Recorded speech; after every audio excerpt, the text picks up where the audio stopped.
What if I were to suggest that you play a key role in the awakening world? And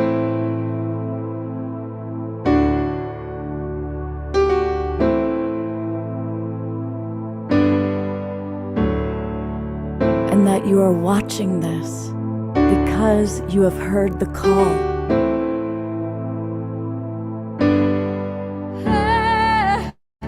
We can start right now by opening our hearts and minds.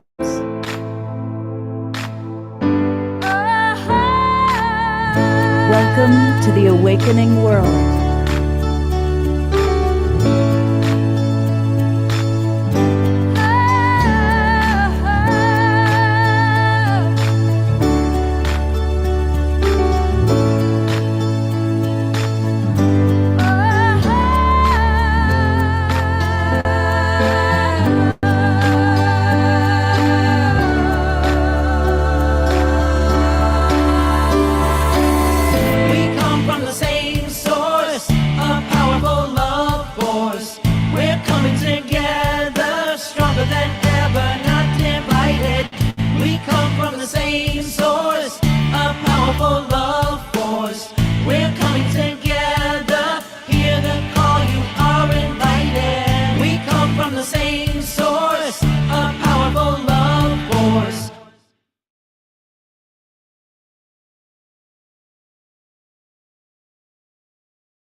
Good morning, everybody. Happy Sacred Sunday to each and every one of you.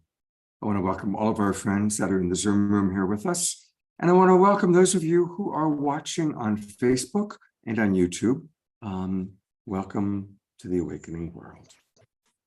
Today, we're going to talk about something really important, and that is those habits that all of us have had or might have at one time or another. You could call it a habit, call it an addiction, call it a compulsion. But all of us have had those things in our life that we really enjoy. And then our enjoyment gets the best of us. And sometimes it's something as simple as really going through too much ice cream at the end of the day. And other times it might be too much alcohol or other substances. We've all, at some time in our life, had an addiction or compulsion that became a problem. And we all have friends and loved ones who have gone through that or might still be going through it. And so today we're going to do a wonderful show with 4 people I have tremendous respect for, sharing about their experiences and providing tips and tools and practices to manage those compulsions, those addictions, and to do it with love and compassion. So I really am glad that you're all here. It's going to be a good show. And it's going to be one of those shows that we're going to definitely take a lot of questions from the audience. So it's a good idea to join us. And I want to invite all of you that are watching on Facebook or YouTube or one of our broadcast partners like the Conscious Awakening Network or Humanities Team to come on into the Zoom room. I'm inviting you to join the Global Peace Tribe. And it's really easy to do that. Just go to globalpeacetribe.com. globalpeacetribe.com. And that's going to take you to our website. You're going to learn all about the different shows that we do. There's the show we're doing today, our Sacred Sunday show. And click where it says register for the new season. And that'll take you to our registration page. And on the registration page, you'll see the shows that we do. We do 3 or 4 shows every week. On Wednesday night, we had a really fun show about being happily married to an Arcturian intergalactic channel. You remember the TV shows Bewitched and I Dream of Jeannie? Well, we had kind of our own version of that. This tech engineer guy that finds himself married to a very advanced hybrid. What does all that mean? You'll have to go back and watch the replay, which is another reason to join us. Because when you do join, you're going to get an email every Monday that takes you to the replays of our shows. Last night, we had a wonderful show. We heard from Matt Kahn, Deepak Chopra, Michael Beckwith, Elijah Ray, all of whom have been regulars on this show. And then, of course, here's today's show, all about conscious recovery resources. So please do join the Global Peace Tribe. you'll get the Zoom room links to all of our shows for the next 4 months, from now all the way through the end of September. So join us. You'll be in the Zoom room and we'll be able to take your questions. And for those of you that are already in the Zoom room, so many of our regulars, so many people that I love, we've got people all the way from Ecuador to British Columbia, throughout the United States. And we even have Summer Joy Raymer. And Summer's going to share something really special with us a little bit later during our Global Peace Tribe announcements. But I'm going to start us off, as I always like to do on a Sunday. And for those of you that are new, we call this the Sacred Sunday Show. We are non-denominational. We honor all faiths and paths, and we always support spiritual practice. And our primary spiritual practice, if we promote any one thing, it's just to see the divinity in all, starting with yourself. So I'm going to lead a short practice, or a short meditation, I should say. And then beloved Omashar is going to play some music. And during the music, get up and move and groove. I see that Summer's here and Eleanor Joy is here. So I know there's going to be some moving and grooving to the dance, and just really feel his beautiful vibrations. And then we're going to meet our first two guests, India and Roland, to really talk about this incredibly important topic. So I want to invite all of you to start by just closing your eyes, unless you're operating a motor vehicle or on a bicycle. And let's start by just closing our eyes and dropping into breath. Consciously breathing at your own pace. And feel your feet on the ground, wherever you are. If you happen to be lying on a bed, then imagine your sacrum connecting to the earth. But as we breathe, I invite us to become present with our breath and present with our connection to the earth, to our true mother, Mother Earth Gaia. Consciously breathing, paying attention to your breath, and feeling your connection to Mother Earth.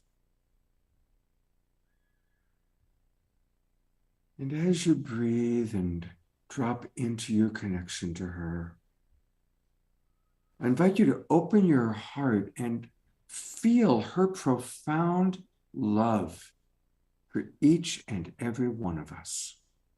We are all children of the earth.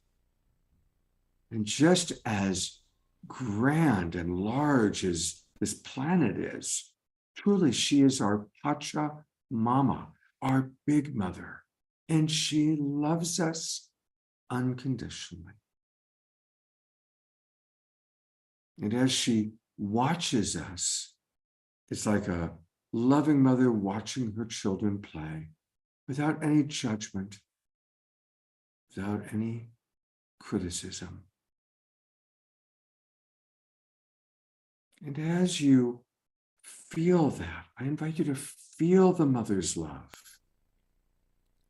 And you can imagine the mother's love as Mother Earth Gaia. That's the image I like. You could also imagine the mother's love if you have a particular archetype that you relate to. The Virgin Mary, Mother Magdalene, Shekinah Ma. Any image that you feel a connection to of divine mother love for you. And invite you to feel that love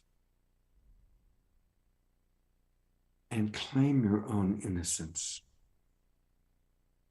That no matter what any of us have done, any choices we made that we regret, any behaviors that we've had or may still have, underneath it all, we are innocent children of the eternal beloved, of life, of Mother Earth.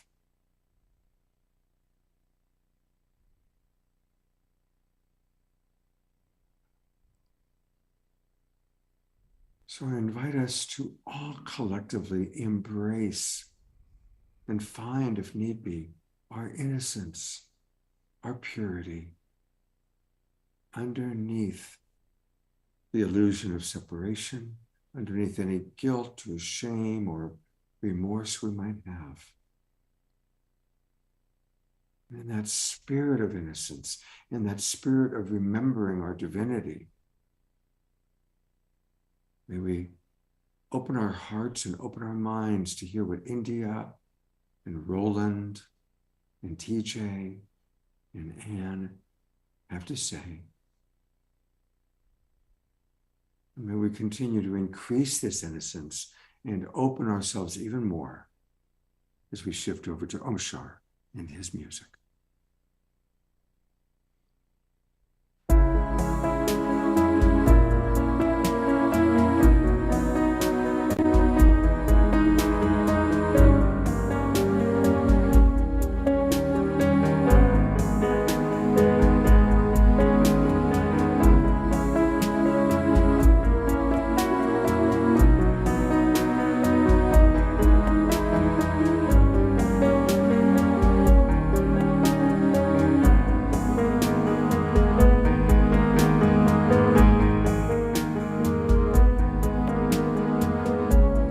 Nothing in my life's the same.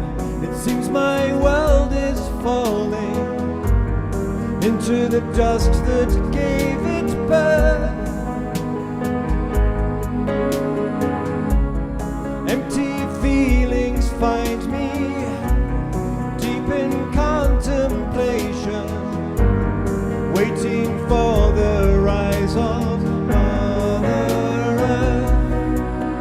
And we all know what we've come here for, and we all feel that our hearts are true, and together we will make it home, and we'll trust to love once more.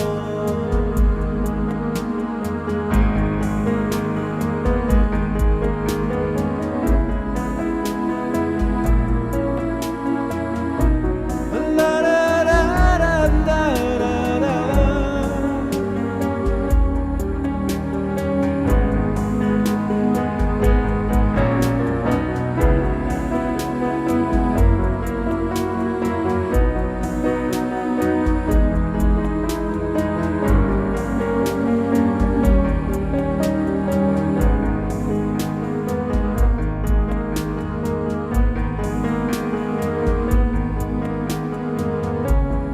Walking through these fields of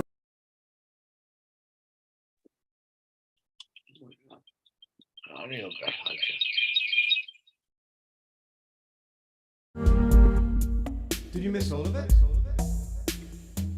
Okay. just missed the last 2 minutes. My fields of fear, before my attention, I don't live here anymore. I surrender to the flow that gives me new direction. All that's left to do is trust and fly. And we all know what we've come here for, and we all feel that our hearts are true, and together we will make it home, and we'll trust to love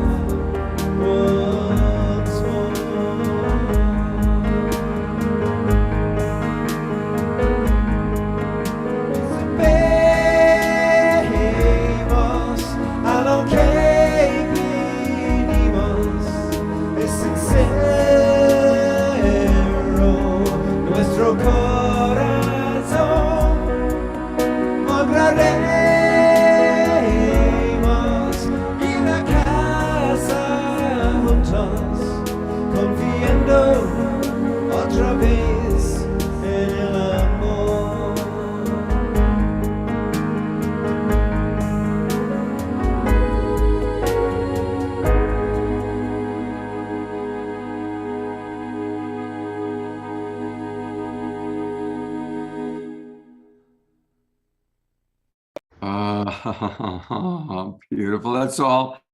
Give a little gallery view. There's a little muting glitch in the middle. Is that not too much? That was me. That was me. That was me. What happened was, as I was flicking, I meant to go to replace spotlight on you, and then instead I accidentally mute. So I muted you for about 20 seconds until you caught it.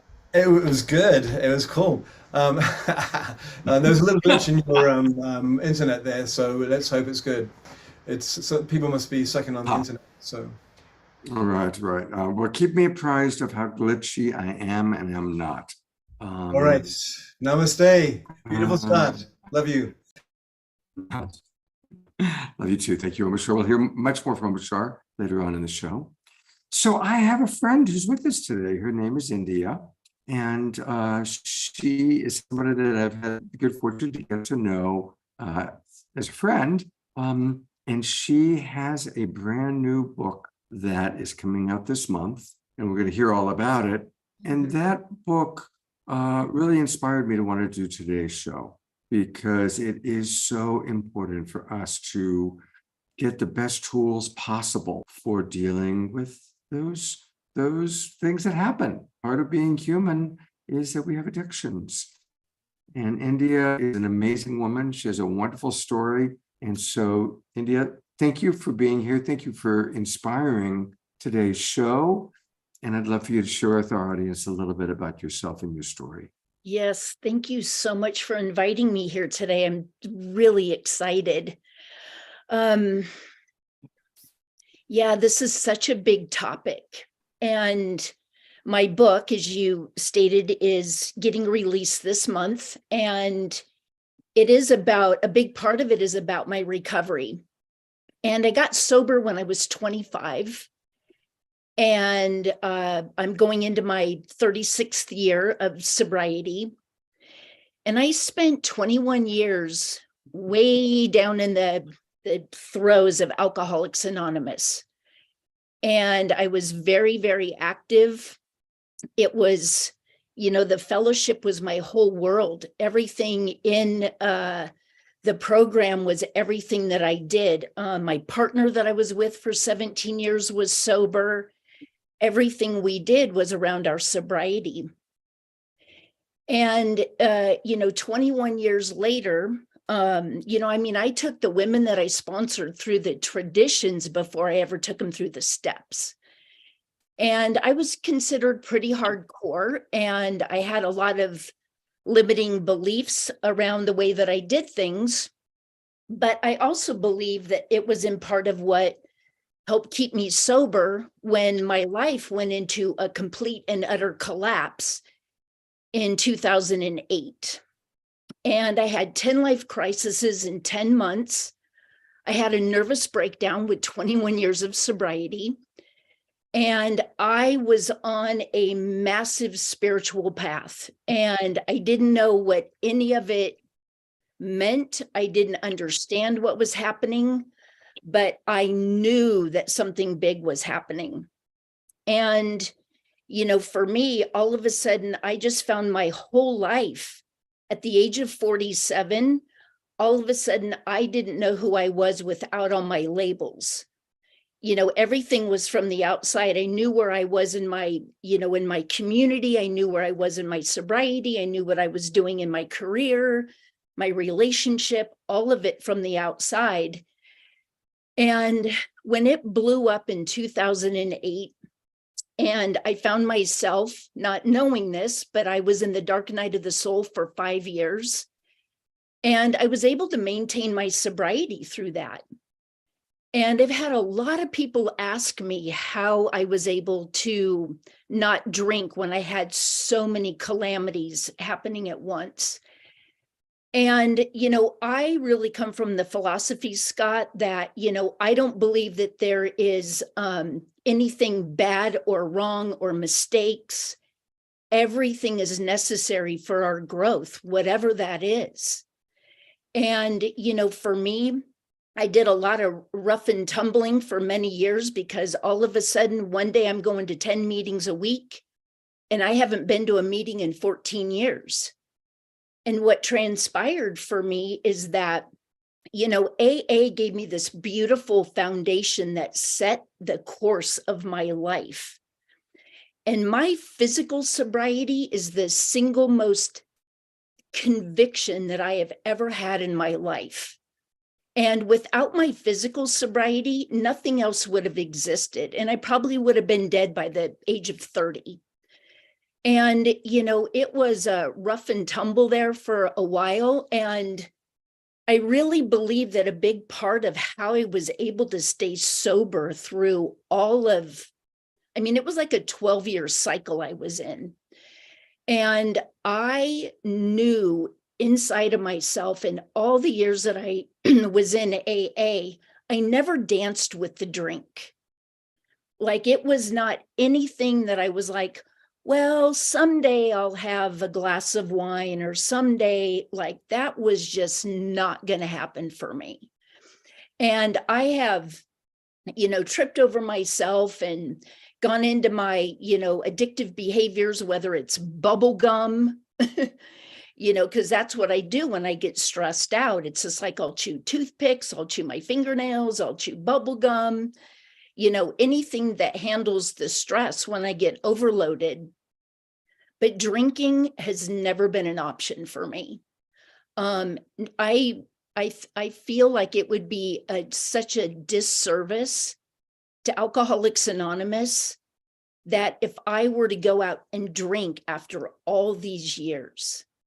And I am so proud of the fact that I was able to walk through everything that I did. I mean, and I wrote a book about it that kind of really showed the trajectory of, if I would have gone out and drink, this is probably what would have happened. And because I stayed sober, even though I had a nervous breakdown, like a real life nervous breakdown, drinking was never going to be an option for me.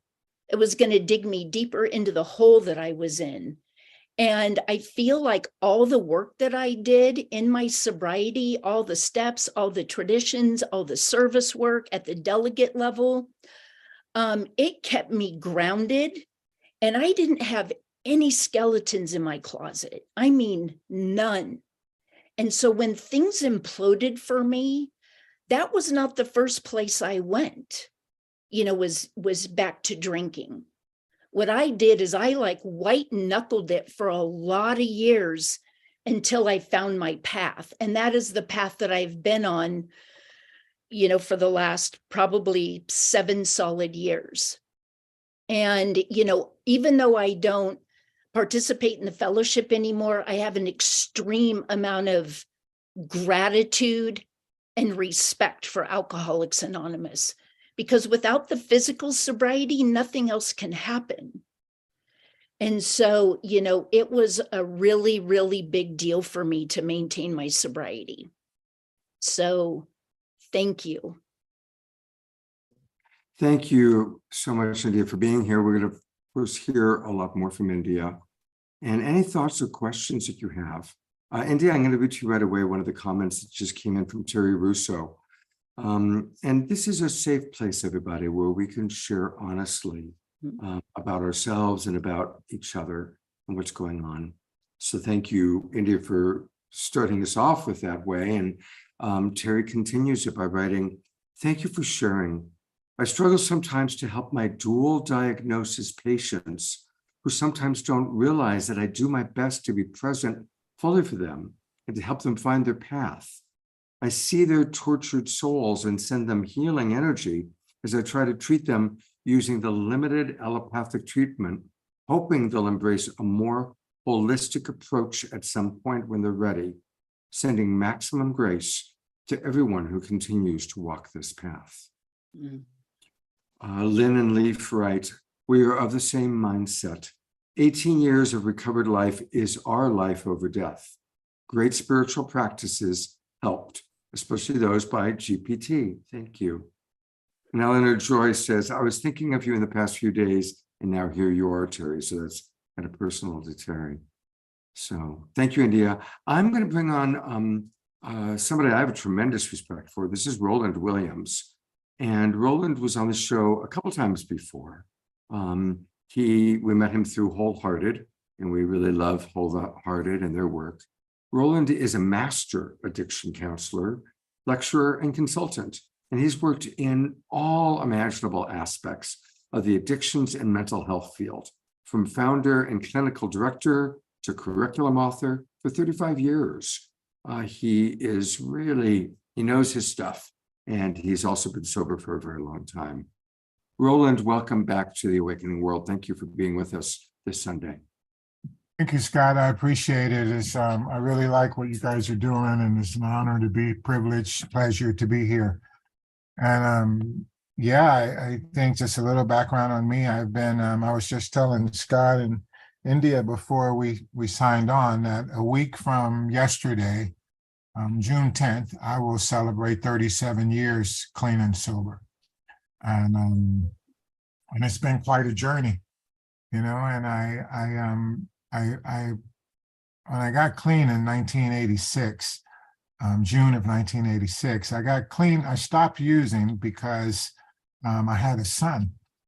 At that time, my son was 4 years old. I was so deep into my addiction that I never thought I would live to be 30. I was 29 when I got clean, and I was okay with not living to be 30. I was okay with that. I didn't care enough about myself to get clean at that time. But I did care enough about my son, and my son was my motivation to stop. And one of the things I've learned over the years is that people need a reason. People need a reason, and it's different for different people. And so one of the goals is to have people find a reason to stop, a good reason. Anyway, when I did stop, I hadn't worked at all when I was using. So all my teens and early 20s, I never had a job. I got high. That was my job. That was my pastime. And when I got clean, I decided that I wanted to do something to help people. I wanted to, instead of being a bad guy, I wanted to be a good guy. I wanted to switch hats, switch teams. And so I decided that I wanted to work in addiction treatment. That was my first job. And when I had 6 months clean and sober, in California at that time, you didn't need any credentials to be a counselor at all, therapist, you didn't need any credentials. And so I said, I want to be a counselor, and I got a job as a counselor with 6 months clean and sober. And about a year into that, I learned over that initial period of time for me that not drinking and using is not the same as being in recovery. Hold on, somebody's trying to call. I'm sorry. I turned my phone off. Yeah, I didn't understand. I thought that just because I wasn't drinking and using that my life would get better. But drugs and alcohol are pretty powerful. Addiction itself is pretty powerful. It's a great anesthetic. It's a great social lubricant. It's a great stress reducer. It's a great energy giver. It's a great friend in the beginning. It's an ally.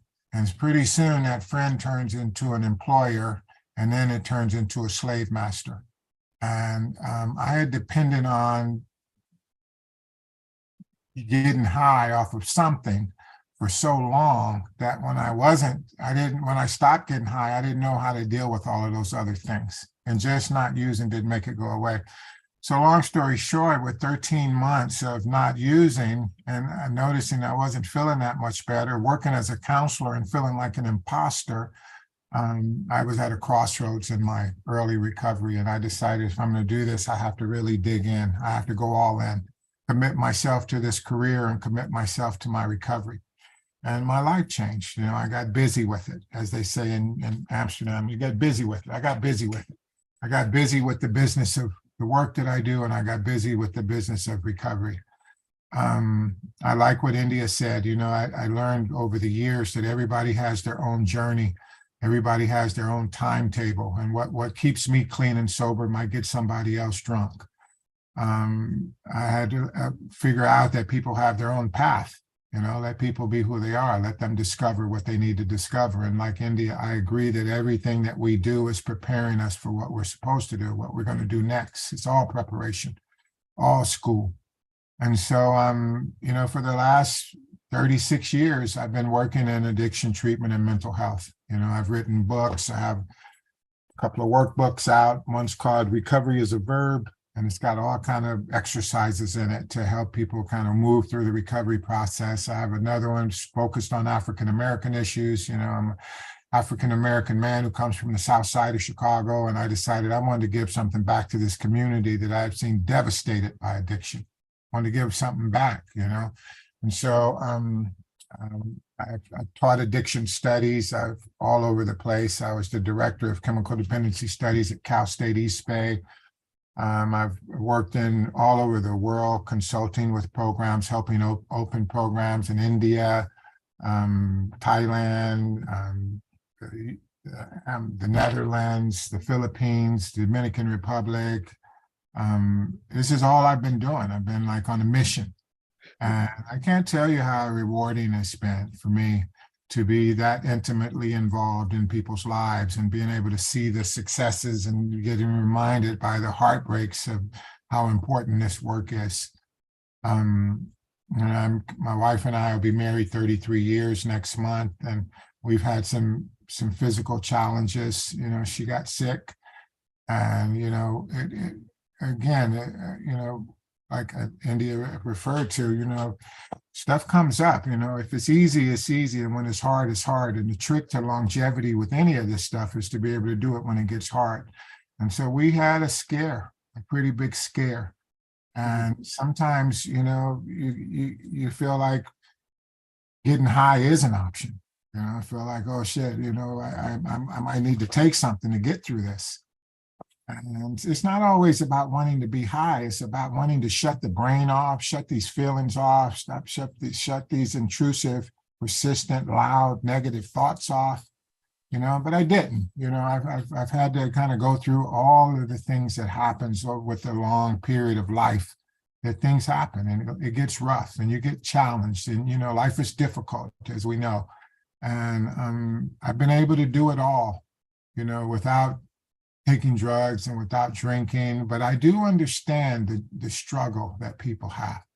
I do understand that everybody doesn't enjoy being clean and sober. I understand that addiction shows up in all kinds of different ways. Even when you stop drinking, if you decide to stop drinking and using, even if you stop drinking and using, that doesn't mean you stop wanting to get high. People are always looking for something to fix. I believe that we have a mistaken belief that if I don't feel good, something's wrong and I need to do something to feel better. I need to drink something, smoke something, shoot something, snort something, screw something, buy something, drive something, wear something, eat something, etc. So our potential for an addictive behavior exists in all kind of different manifestations, sex, food, cigarettes, work, gambling, fighting, etc. So I tell people, I'm never going to be out of work. I can work as long as I want to work, because there's always going to be somebody out there that's going to need some support from the latest manifestation of where their addiction has showed up. And I see the correlation between addiction and mental health. I get that. I ran a psych unit at a hospital in San Jose for many years. So we had an inpatient psych unit and inpatient substance abuse unit. And I saw the interaction between those things, so, it's tough. It's been a tough few years. The last 4 or 5 years have been really hard on the world, not just this country, but the world, this region and the Bay Area particularly. I know people come from all over to this World Peace Tribe, Global Peace Tribe, but it's been tough, with the divisiveness, with the politics, with the catastrophes, with the floods and the fires and the accidents and the killings and all of that. I mean, the pandemic, so people have been called upon. You've been called upon to dig deep and find out what part of me do I have, what's in me to deal with this. I have a friend who I love very much who's dealing with some pretty serious physical challenges, and he's having to dig deep and say, okay, what do I need to do to take care of me? Because it's not easy right now. It's not easy. So I applaud you guys. Scott, I appreciate you, man, for your efforts to kind of bring some light in it and some peace and some harmony and some hope to the world. I think that's all we can do as individuals, is try to make the world a better place. you. The last thing I'll say is I read somewhere recently, it said, be nice to people because you don't know what they're going through and you don't know what they've been through. And I like that. That's what I try to do. Thanks. Absolutely. And I don't want that to be the last thing you say. Maybe the last thing for right now. You know what? I wore my Ganesha t-shirt because Ganesha is the remover of obstacles, right? And I thought, how perfect, like, yeah, and I love Ganesha and I love that vision. So we all remove the obstacles to vital health. So there's a couple of questions that have come in, which I want to put out to either or both of you to answer. One is George brings up that we all have addictions. It seems like America is an especially addicted society. So any thoughts you have about just if part of being an American, and most people here are American, we have a few people from Canada and Ecuador. And then Dia Therese asks, please speak to the place in history of addiction at this time of global and human ascension. We do a lot of shows on this show, Roland. I know India knows that. A lot of our shows are about raising consciousness. It's all about the awakening world. What are your thoughts about the correlation between the increase of addiction and compulsion and the raising of consciousness? So I'd love to hear both of you responding to those questions. All right. Go first. I'll go first. Okay. Yeah, this is so multi-layered.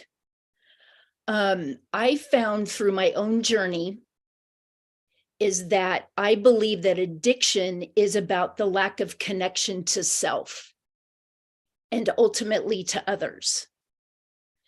Most of us, and this was my journey, and it didn't just happen once, it happened 3 times.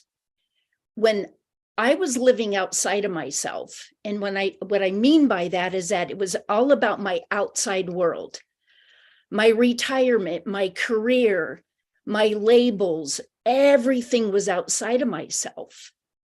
It wasn't inward. I lived my life looking out. And when my life collapsed, that was one thing. It took me 3 years. I started putting it back together. Then I got breast cancer. Went through that. And then I started putting it back together from the outside again. And the universe was like a big cat, just sideswiped me. And it was like, oh, and through a series of events, I ended up in a yoga studio. And that was where I started to understand that it was about my lack of connection to myself. And that is where, because I can even see it in myself to this day, even with 35 years of sobriety. It doesn't matter if it's a case of soda or a pack of bubble gum. It's what is my intention behind it? What am I trying to escape from? And what I came to through in the last 14 years and through my journey is I really got into understanding what shadow work is.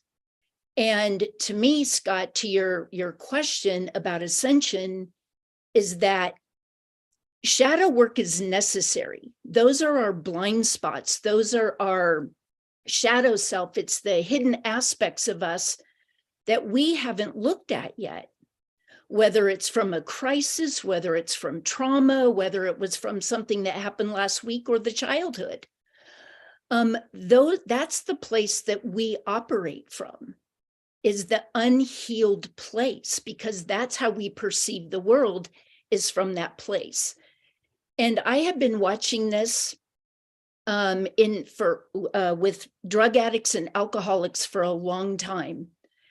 And I believe it's the lack of connection to self. It's why we're always going outward for something.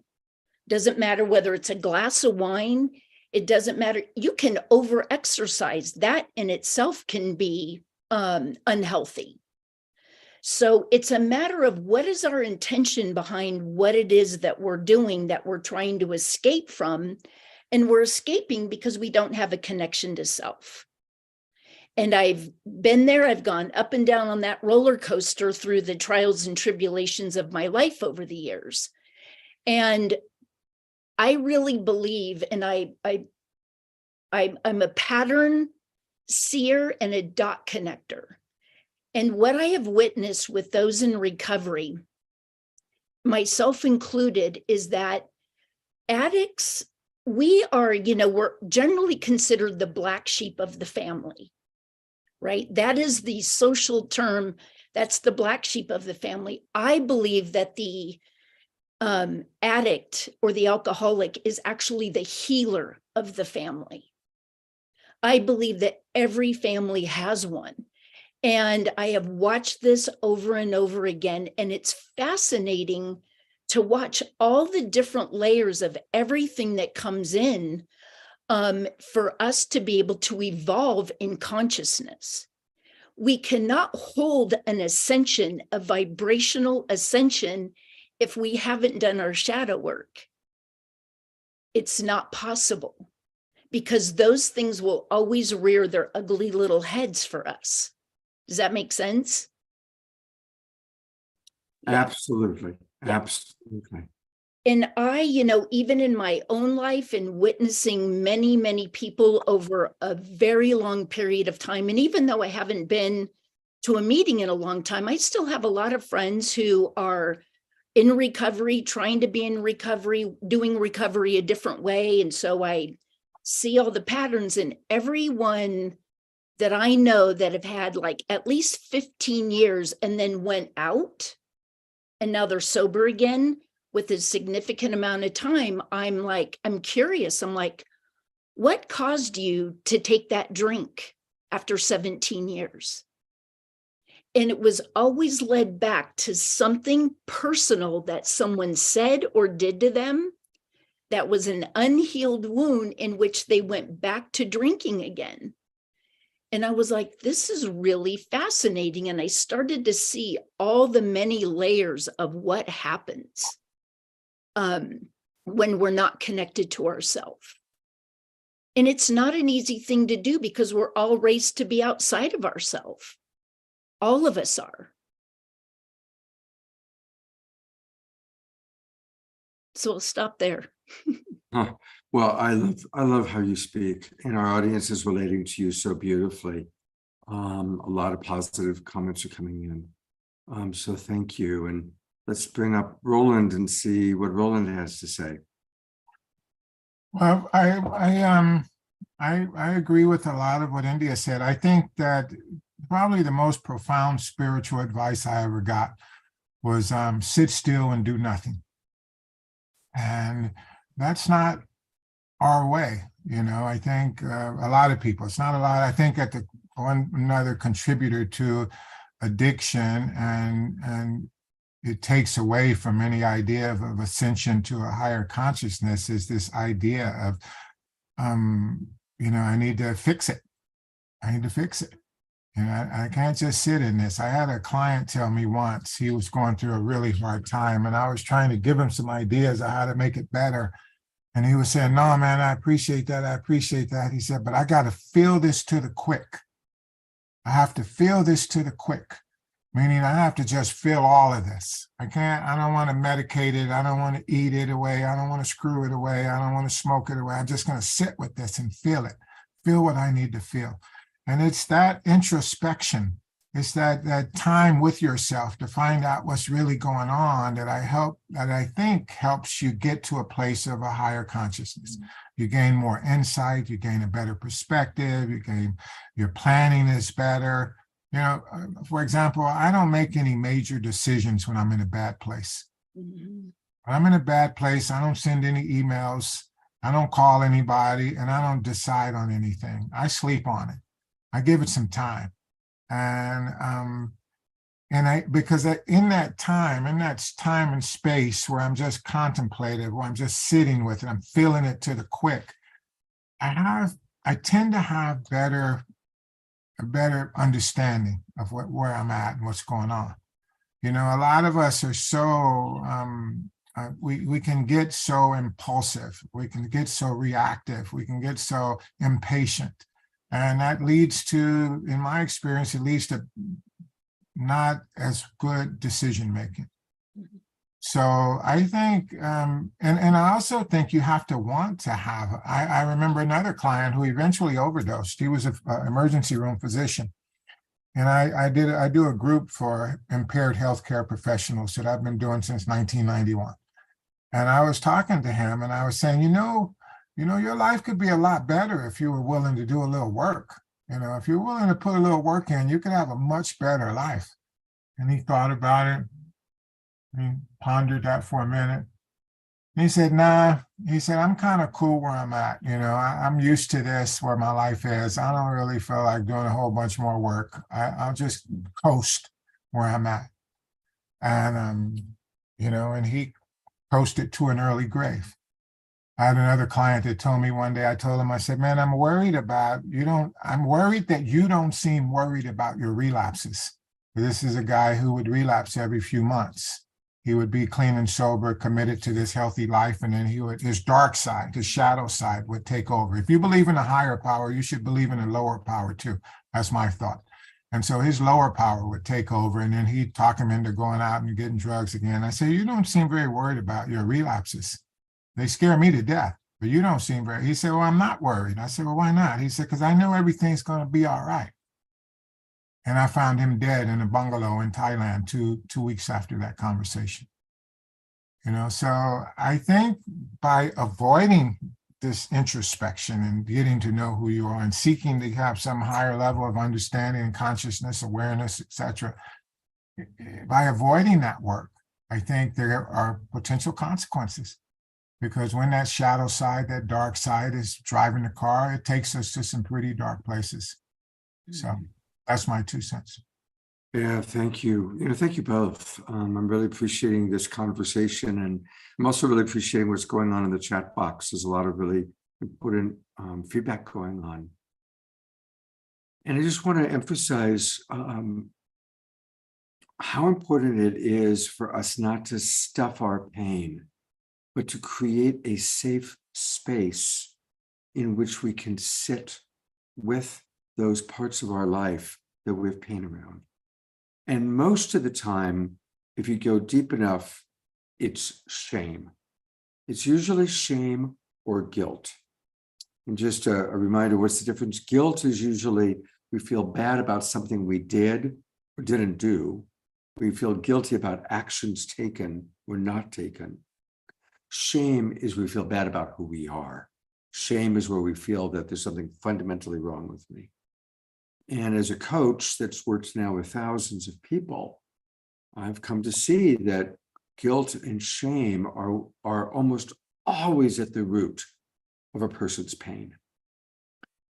And there's many ways to resolve that. There's connecting with someone who loves you, like my dog who just came up to me right now. Working with a coach, working with someone like India or myself. Working with someone like Roland. There's also, I'm looking at Summer Joy, who would hear from in a moment. There's dance, sometimes dance in a way, and I'll have Summer talk about that in a moment. There are many ways that we can get back in touch. Remember, that's why I did in my meditation at the beginning, getting back in touch with our innocence, with the pure being that we are. I've had the good fortune to be with the twin Ray. I'm in Ashland, and I've been with them for the last almost 2 weeks now. And when I'm with them in person, they just embody pure love. When they look at you, even when you talk about the hard stuff, they're just beaming you with pure love. And when I'm at my best as a coach, that's where I'm at. No matter what someone's sharing with me, I see beyond whatever terrible thing they said or did, and just see the beautiful being. And remember that nobody is broken. Nobody is broken. Nobody is permanently damaged. That's an illusion. That's bullshit. What's true is that life can be really hard. And sometimes when life is hard and we feel desperate to get some need met, in that desperation, we make choices that we regret. And if there's something in your life that you regret, that you just can't let go of the guilt or the shame, I invite you to go back and think about where you were at when you made that choice. You were probably desperate for something. You were desperate for love. You were desperate to be heard. You were desperate to just feel safe. And when we're desperate, that we're in animal bodies. We're spiritual beings, but we're in animal bodies. And that desperation can drive us to make those choices we might regret. So I'm going to take a quick look at some of the comments that have come in and then bring India and Roland up for one more round, and then we're going to go to Summer. Eleanor Joy brings up that there are so many other addictions: shopping, clothes, Dana ads, internet, Facebook, YouTube, social media. These are all addictions, right? They're distractions. Yeah, distractions. And definitely we can just get in that habit of scrolling, right? Scrolling through the internet. I read something, there was a comic yesterday, a meme, where it was, I'm scrolling to read the things I don't want to know about. All right. Yeah, it's like, but there's an addiction. Terry Russo writes, I've been through that conversation too many times with patients who are less concerned with their relapses than me as their healthcare provider. I found that if I care more than they do about themselves, that imbalance never ends well. I've yet to figure this out better after decades of trying to help. So Roland might have a thought about that. Wanda says, unconditional love is a hard concept to grasp. Eleanor Joy writes, we can be there for another when and if they reach out, are ready and willing. Otherwise, we can beam love from our heart to their heart, honoring their journey and not making it wrong, no matter what it looks like. Yes, Eleanor Joy. That's important. And I'd love to hear what India and Roland have to say about how we support our friends and family that are struggling. Scotty brings up, for me, I'm so thankful that a guitar showed up in my life. Absolutely. Playing me a musical instrument is a wonderful alternative to a substance form of getting high. And then here's a question from Dorina Joe. Can you comment on food addictions that have become so prevalent worldwide, and on the added aspect of difficulty of not having the option of complete abstinence? In other addictions, we can completely abstain, but we can't from food. It's a good question. Maybe India, you first, and then we'll go to Roland after that. I don't know about food specifically because I don't have a food addiction. I don't know if I think it's just the means. I don't think it's necessarily what you're chasing matters, whether it's food or gambling or working out or sex or shopping, or it's all the same. What our choice is that gives us that sense of ease and comfort, I don't think that really matters as much as what is going on inside of me. What is going on inside of me? And this is what I love about shadow work, because shadow work takes us inward. It takes us inward. It takes us inward. So when I feel like having nachos for dinner because I'm super busy, right? It's a matter of, and when I stop myself, I'm like, why do you think this is a good idea, India? Why do you think nachos is a healthy choice here? Well, and then I can go off in one of two directions. I either justify it and I start going down, well, it's because I'm busy and blah, blah, blah, blah, blah. Or I can stop myself and make a different choice that's healthier for me. And I can only do that when I go inward. If I go outward and stay outward, I'm never going to find the answer as to why I'm making this choice. And this is where shadow work over the last several years, where I had to go deep, deep, deep into my shadow, was to understand how the shadow plays a part in our world. It plays a very, very big part. For me, Alcoholics Anonymous, it's designed to take you into your behaviors. You do a 4th step and you do a 5th step. It goes into your behaviors, our resentments, our anger, our frustration. What it is not designed to do is to take us deeper into our traumas and our crises, so that way we can alchemize them and transmute them. And that's where outside help really comes in handy. And I don't mean that if you have a mental illness to get outside help.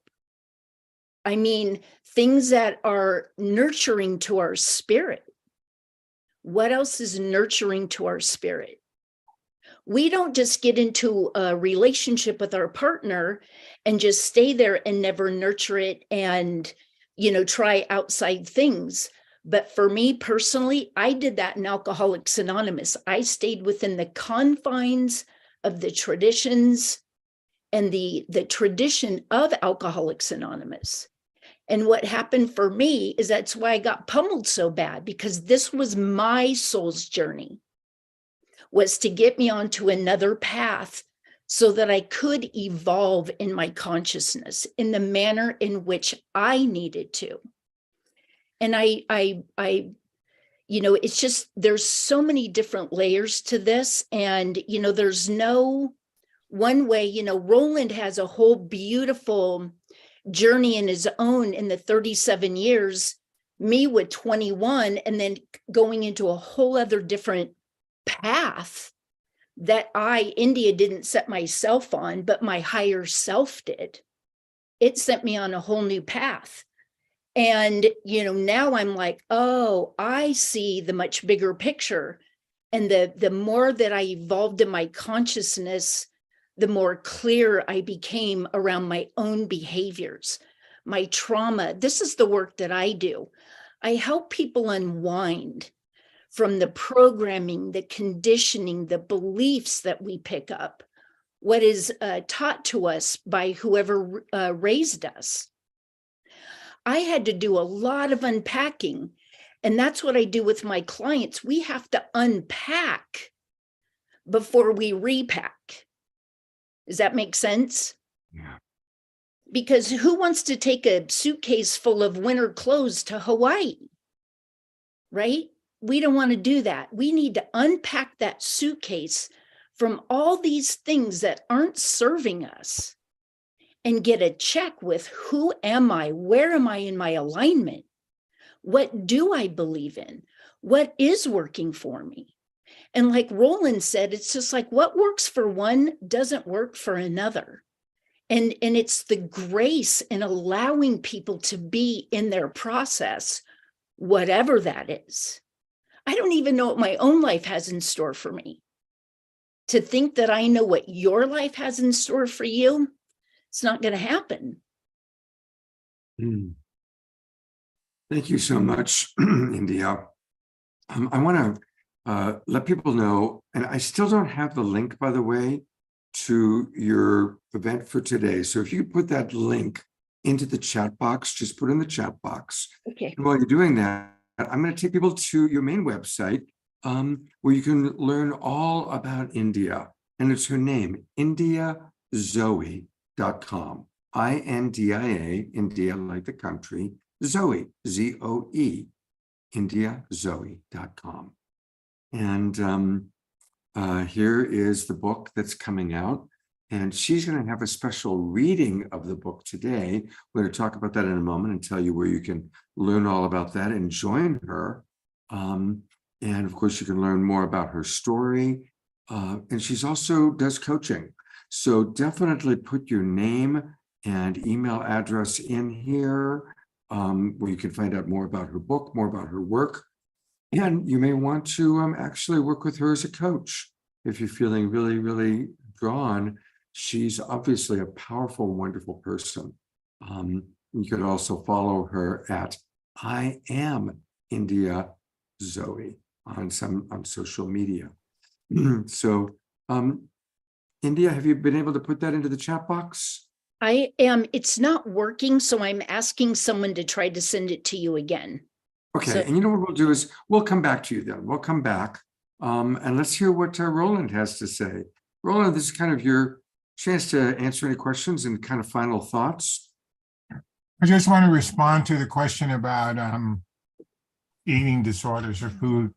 One of the differences with some processed addictions, like with food, you can't stop eating.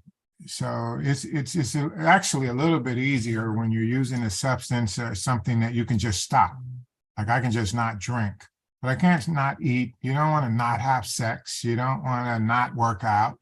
So what happens for people, the challenge is to help people define some sort of bottom line behavior. Like what would it look like for me to be eating in a healthy way? And so you have to define the approach that we use in those kind of issues is to help people define what would healthy eating look like for me. You have to define what does recovery look like with something that you're going to continue to use. The same thing with people that aren't ready to quit 100%. Some people want to, they want to try to control it before they decide they have to give it up altogether, whether that's alcohol or drugs. Some people say, no, I don't want to stop altogether. I just want to learn to control it. And so you help people work with what would control look like? What would you feel good about in your relationship with drugs or alcohol or food or gambling or sex? What would be a way to do that you wouldn't feel so horrible, that the consequences wouldn't be so negative? And then you kind of help people work around defining what a healthy relationship with that behavior or that substance would look like. And then when they are unable to, the two things will happen. They'll either discover that I can control it, I can do it like in a way that doesn't cause negative consequences, or I can't. And in either case, you plan accordingly. So I think that's really important, that to recognize that even the idea of recovery can look very, very different from someone. Some people can consider themselves in recovery and they're only drinking twice a week. Where for some schools of thought or some versions of recovery, drinking twice a week would not be considered recovery. So it's important, again, to recognize that people have their own journey and their own path. And what I try to do is, we always talk about, is meet people where they are. Let's start with where you're at. Let's start with what you're willing and able to do. Let's start with what you think is important. I believe that people are the expert of their own lives. I have a lot of ideas about what you could do, but I want to see what your ideas are. And so I work with people to kind of flesh out that, they're what they think they want to do, can do, willing and able to do. So, yeah, I think it's fascinating work. It's fascinating being with people on this journey because everybody's journey is different. Everybody's timetable is different. And just to be invited to be part of that, it's been pretty cool. I've seen some incredible transformations, and I've seen the incredible power of connections. I think I'll end my part with this. I think what's so important is having a tribe, having connections, having some people that you, nature and animals and music, having something that you feel connected to. That's reciprocal, that you feel understands you, that gets you, that sees you, that you trust, that trusts you. Research has shown real recently that, one of the things that contribute to addiction is the lack of connections, and what we're seeking is connections. And one of the things that helps people stay in recovery is connections. So it's all about upgrading your relationships, upgrading your connections. And even in the speaking of addiction, people have learned to upgrade their addictions. They went from being addicted to a drug to addicted to music, or addicted to love, or addicted to dancing, for lack of a better phrase. So that's my 2 cents. Thanks. Beautiful. Well, I definitely want to encourage people that if you're feeling inspired by Roland's approach, which is, I love his approach of meeting people where they're at, go to his website, and it's RolandWilliamsConsulting.com. RolandWilliamsConsulting.com. And he can do everything from interventions to program development, consulting. And when you go to the website, you're going to really see all the different approaches that he takes, his offerings, everything from being a treatment provider to someone that that's got a problem. And you can learn a lot more about what Roland has to offer.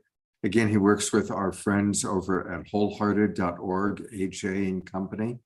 And we've always enjoyed having him on this show. And I can see that he's done a lot of different shows, a lot of things. Also, cultural considerations. I think that's really powerful. So his phone number is right there. His email address is right there. RolandWilliamsConsulting.com.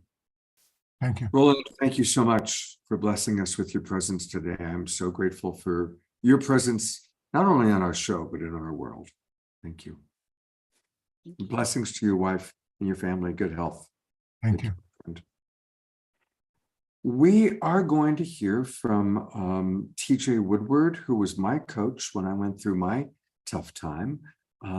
He did a pre-recorded video for us. And we're also going to hear from Ann Rogers, who's got some wonderful support. But we're going to take a little break here, and we're going to bring up one of my favorite human beings on the planet, and that is Summer Joy Raymer. And first of all, thank you, Summer. It's through the Sign Network that you and your husband, John, get us out to as many as 100. I think the record was 175 one time, different Facebook groups and pages. So thank you so much for helping the Awakening World reach so many people.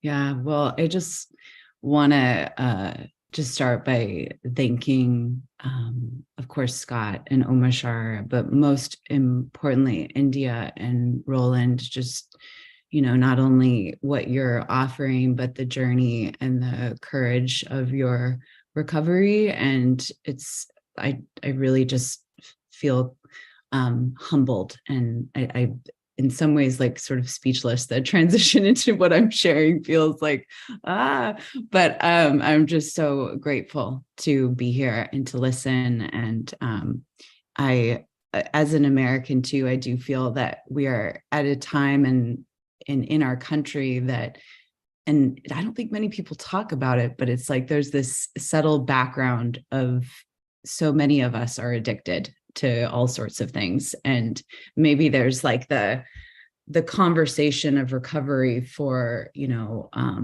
certain levels, but I do think it's like the coping with the challenges that are going on in the world are unbelievably overwhelming. The mental health challenges, and I just feel so much of the how here in this room. Just like being at both of your feet of what you both do and what you offer. And thank you. And I always, with Scott, I just feel that what you bring into the space and for the awakening world is, a true salve of these times. And I personally don't have a deep journey of recovery, but I think one of the challenges that of life right now for me is the ongoing journey of dealing with grief, along with the extraordinary visions and wishes of change in the world, is like how to work with grief. And I think that I feel some strong, deep parallels as just really hearing India and Roland talk about the recovery, but also the compassion and the honoring one's journey, that there isn't one journey. And that's one thing that I would say about grief that I feel as I am a little over a year and a half after my dad's passing, that something that I've felt really deeply is that every single person doesn't grieve and deal with loss the same way. And it seems like here, as you're talking about recovery and what that journey looks like, no one does that the same way either. That there's like the steps, right? And then there's like this weaving, human journey that we're all on that is, I think, a lot more like the tree behind me. You just can't say, well, next week my branch is going to go straight out, or so just Since you brought it up, India, Roland, do either of you have anything you want to say about grief? How that kind of ties into what we're talking about today?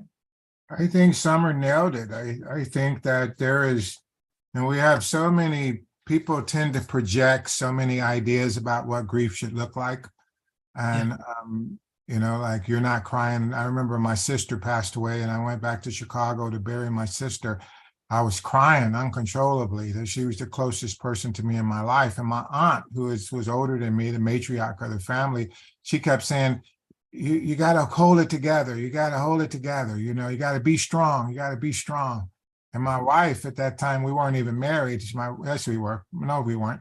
My wife was telling me, no, you don't have to be strong. It's okay to cry. And, you know, some people cry, some people don't cry. Some people get over it and, you know, in 6 months, some people it takes 16, 20 years. I mean, there is no way to grieve. People grieve how they grieve, and people need permission for that. My experience is people need permission. They need to be validated that it's okay.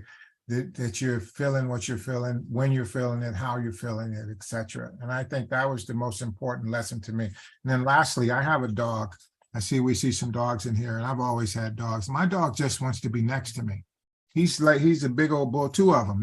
One's a big old bulldog, and they just want to be, they just want to be close to you. He doesn't have to say anything. He doesn't have to bark. He doesn't have to sit on my lap. He just wants to be close to me. And sometimes with the grieving, it's just being close, just your presence. You know, I'm grieving over someone who's dying right now. He's not even dead yet, but we know he's at the end of his life, and we're making plans accordingly. And there's a grief that happened. I don't know what to say. All my counseling skills go out the window when this is what's going on. But just being there, like Max is sitting at my feet right now, just being in close proximity seems to be enough. So I love what Summer said, and I agree with her 100%. Beautiful. You know, my father was my best friend, and he died when I was very young. He died when I was 22. He was only 61. And I mean, he was my best friend and my dad, and I didn't cry. And 3 years went by. And one of the things that my dad and I always did was we went to baseball games together. I grew up in LA, and we were big Dodger fans. And that was what we did. We went to Dodger games. And I stopped going to Dodger games when Dad died. And finally, after about 3 years, my best friend said, come on, buddy, let's go to a game. So I got in the car. Thank goodness he was driving, because the moment we came up the hill and I saw Dodger Stadium, I lost it. I went into convulsions. He had to pull over, and I crawled in the back seat and cried and wept like a baby 3 years later. Yeah. So sometimes you just never know. And it wasn't that I was trying to hold it together, you know, it comes when it comes. My wife had been dead for quite a while. And one day I was getting something from the closet, and she had a Post-it way up on our linen closet, just a little Post-it saying what sheets are supposed to go there. I saw her Post-it, started crying. So it's like, you never know what's going to trigger. And it is so important for us to just honor our feelings and honor our process. And I think just to circle into why you wanted me to come here today, Scott, India, did you want to share something? I can, but I want you to go ahead because you're in the middle of a thought. Okay. Well, I just think it's really relevant as that space of wherever, you know, whoever's listening, and wherever you are in the journey of recovery, wherever you are in just the journey of being a human right now, it's like just, I think of Scott's ongoing prayer of maximum grace. I think that's just like something that we all need, is maximum grace on our journey. And part of what supports me is having a vision or having purpose. Often it does entail being at in a way of being supportive to a larger, to one other person, maybe a neighbor, a simple action with, I have 3 animals around me, like just, you know, being supportive to the 2 cats or the dog, or, you know, but then in the bigger picture of the world, you know, of feeling into what are you dedicating your life to, or what are you dedicating the change you want to see in the world. And as I've been still, I would say, the deep journey of the loss of my dad.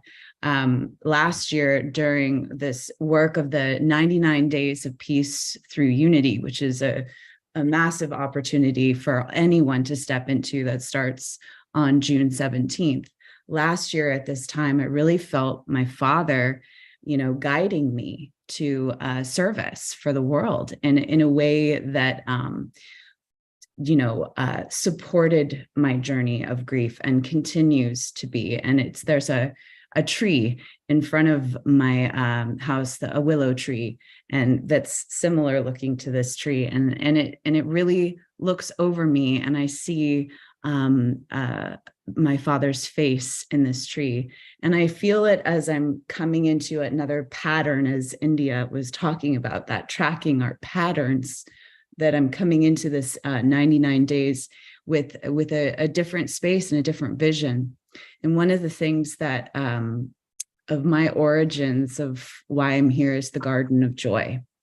And I've been working on a book.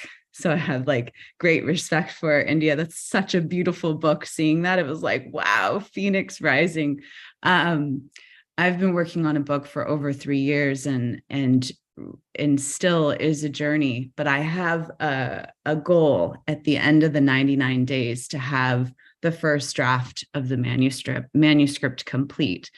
And with that, dancing is a big part of my book, and part of my medicine and salve of these times in this world is to continue dancing, to continue to support that place of being in my body. When I'm off in Netflix land, or I'm doing that empty mind scroll that's just, or having pizza instead of a salad, there's that place of, what is it that kind of brings me back to a place of what I know is the ultimate place I can be of best service. So I'm actually starting the 99 Days of Peace through Unity. I am going to be offering a dance that in my Zoom room, and I did this last year at the tail end of the 99 days, of 24 hours of dance in my Garden of Joy. And there is a preparation to holding that space that I see is holding it for the world, but it's also holding it for anyone to come into my Zoom room. And there is music playing, and it's like a deep medicine woman space that I'm holding that from. And I feel deeply called to be doing it starting June 16th at 11:11 Pacific, as the music will be turning on. There will be a space for the first hour that's really kind of for all of us to think about what are our missions and visions for the world for 99 days.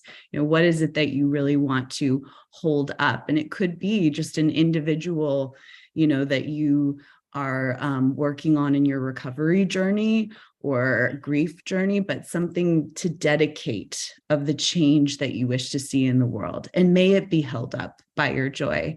And then we will dance for 22 hours. People can come in and go. You don't have to stay in there for 24 hours, but that's what I'll be doing as I really am envisioning the planet and all life cared for from a place of joy. Summer, let me give a little context so people understand what we're talking about, because it can get a little bit confusing.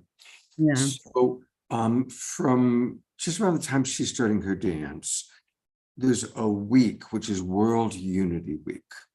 And that's where there are, I guess now, hundreds of different events, projects. We're going to have a big kickoff. It'll be on Saturday night, June 17th. We're going to have a big Awakening World kickoff. And this 1 week is where we really kind of get our energy rolling, that then takes us into the 99 Days of Unity, which is pretty much here in the Northern Hemisphere, the summer season. For Adrina and people down below, it's the winter season. And the goal is that during these 99 days, we're all going to share with each other some project. I'm committed to finishing a book, or I'm going to I'm going to get a painting done, or I'm going to take this class, or we're going to expand the awakening world, whatever it is. So during World Unity Week, we're revving up the engines and we're all getting excited and getting ready. And then we make our commitment of what we're going to be doing during the 99 days. Now, Summer, talk about commitment. I just want to make sure everybody comprehends what she's going to be doing. She's going to be dancing live online for 24 hours. Now, it's a Zoom room. People come in. I came in last year. I'll come in again this year. And we come in and we dance with her, and we take over dancing for a little while. And so we dance, and we just like, the beautiful Rumi Sufi dancing, during Sufi dancing, we get inspiration, spirit flows through us. So I just wanted to give context so people kind of knew what we were talking about. And there's a brand new Facebook page. I just got it from her this morning. And this is where you can learn more about her 24 hours of dancing through the Garden of Joy. I just clicked going. And so this is where you can get the information. And let's all dance with Summer. Let's all make sure that from the 16th to the 17th, sometime during that 24 hours, we come in and we dance with her. And amazing. I mean, imagine dancing for 24 hours. What's that like for you? Yeah, well, and I want to say too that there are so many amazing opportunities to step into. And, if you go to worldunityweek.org/participate, you can register, you can bring in your own missions, events that you're doing, that I really want to acknowledge. This is about serving like the holo movement, as this is an ignition of that. Is also the new earth rising is the vision of this bigger picture that starts with World Unity Week and goes through 99 days. So I did do this for the first time last year on September 22nd. And it's hard to explain, sometimes you just get a call from a deep place of it's time. And, I'm not a big talker. I'm more of a mover and shaker and catalyst of getting people really in their bodies. And so for me, it was a few weeks where I was eating very, very clean. I was not drinking any alcohol. I was not I just was wanting to really prepare myself in a good way so I can really hold that space clearly. And I think that made a really big difference. It was just, it was amazing. Some people just don't understand that I was not, I didn't stop and take a nap. I had snacks and I was drinking water and, just taking care of my body as the 24 hours unfolded. And people came and went from, I never was alone, which it's fine if I am. I never feel alone because I'm really dancing with all life. And it was an amazing experience, Scott. And it's probably why I realize I've done this before in other lifetimes. This is part of my medicine. And I'm not done. And I don't think that I will be done until I really do see peace on earth. And I think that we all have a medicine on the other side, right, of the distractions and the recovery and that place that actually wants you to go inward. I know there's a place inside myself that wants me to go in to the garden of joy that I call, and that there is a service for us. And so I really want to hold that place for the collective, for the world, for people to feel why they are here. We are here. This is incredible time to be alive. As my husband would say, we all got a really interesting ticket to be here at this time. What are we going to do with it, right? How do we want to feel, and what do we care about in this world? So it's wide-eyed. And I remember there were certain hours late in the night. I was outside for most of the time. And I remember sort of seeing feathered ones and animal patterns that I rarely do see that was happening at 4 a.m. out in my yard. And but music keeps going. Kristen Hoffman's song, The 99 Days of Peace or Unity, every hour that song comes in. So there is a cadence of the container and lots of other music that will be coming into. So beautiful. Well, I just committed 2 days ago to a meditation, which is for me a challenge. Waking up every morning by between 3 and 3:15 and being in meditation by 3:30, and holding that for at least an hour. And that's all new for me. I've never been a good meditator, but it's a commitment that I made, and I'm doing it. And it's challenging, but then it's like, you feel good about yourself. And Kristen, by the way, is going to be on our show next Saturday night. Next Saturday night, she's going to be on the show. She's going to do the world premiere of one of her new songs. And then on June 21st, she's doing an entire concert.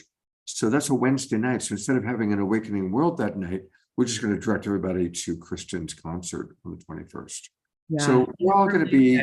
There's a lot going on with World Unity Week. We're going to be promoting it and talking about it. And I will be there dancing with you. I'll still be doing my 3 o'clock thing. So I'll come join you after my 3:30 to 4:30 meditation on that particular day. And Scott, I just want to say too, stillness is a dance too.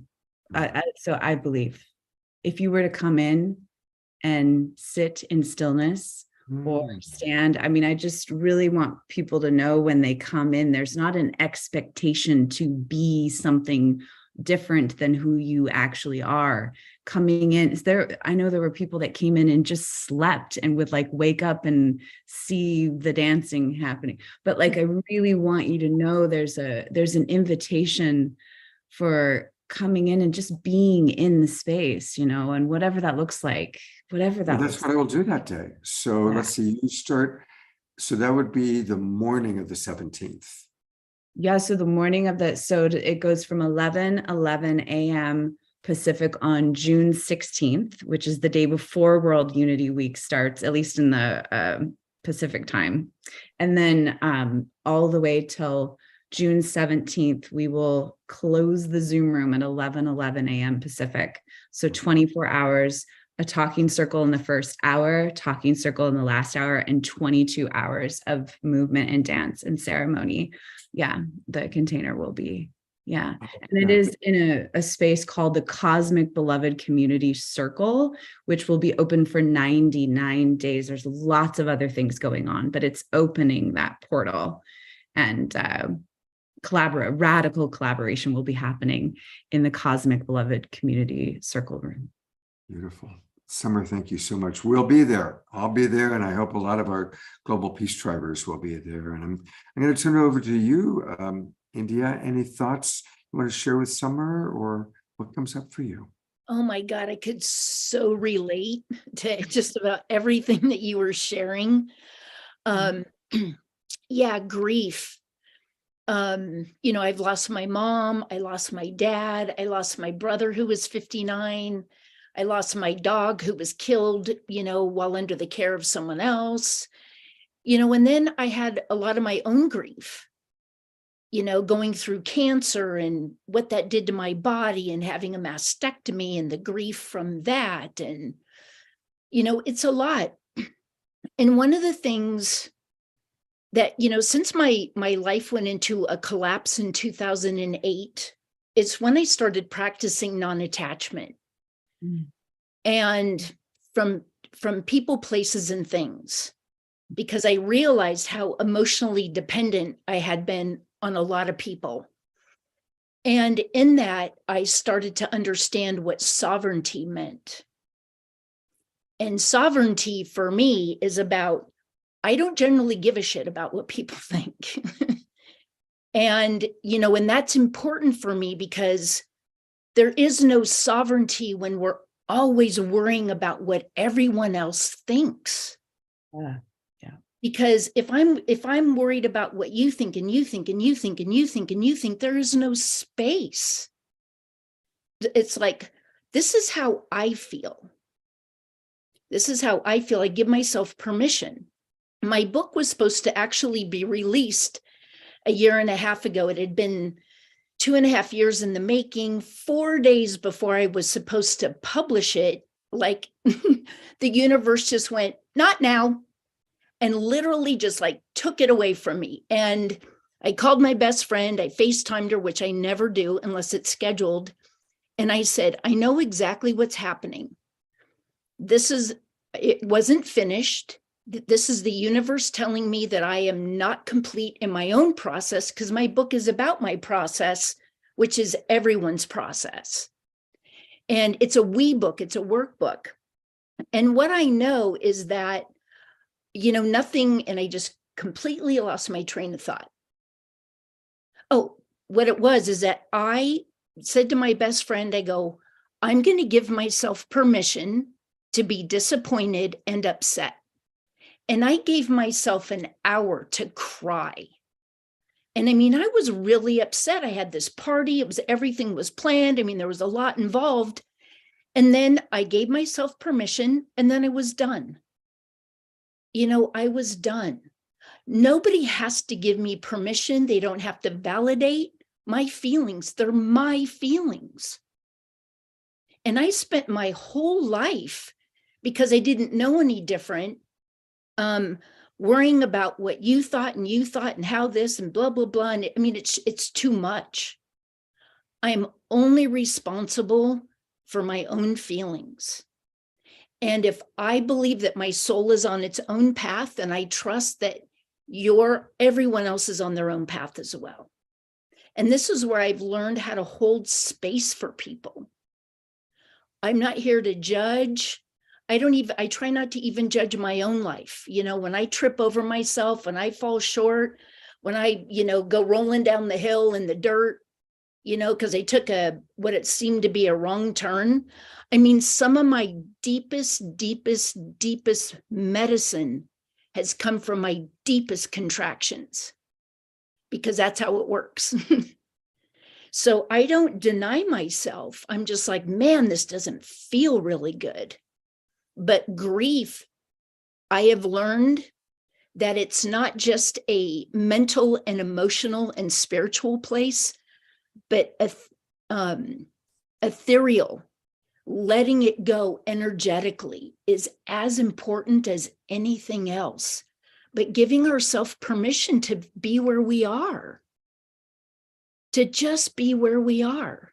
I mean, sometimes it's like I was just doing a little bit of fine tuning in my book that is a workbook. And, it really is just about, for me, when I can give myself permission to have compassion for myself. I mean, I was in a meltdown a couple months ago because a lot of big stuff was coming at me all at once. And I literally stood in my kitchen crying. And I was like, it's okay, it's okay, it's okay. I just kept touching myself. I was like, it's okay. Because one of the things that I have learned is that what I expect a lover to give me, my friends to give me, people, I want time, I want this, I want that. But am I giving all that to myself? Am I giving? And most of us don't give to ourselves. We want others to give it to us. And I was like, wow. So in a moment of, like, I was like 3, just having a meltdown. And what I wanted to do was to go outside myself for someone to fix my pain. And I just stood there and I just allowed myself to feel the cathartic experience I was in. And like clockwork, the next morning I woke up and I felt all this energy move. And the next day I felt like a completely different person, because I honored, and it's not easy. It's not easy. This is not easy. This is some hard shit here. But what I do No, and I've experienced this over and over again. The deeper the contraction, the higher the joy, because they happen in their polarities.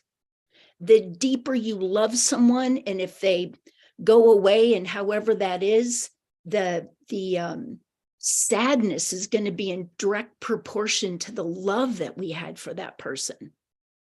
And to just honor everything that we are all the time.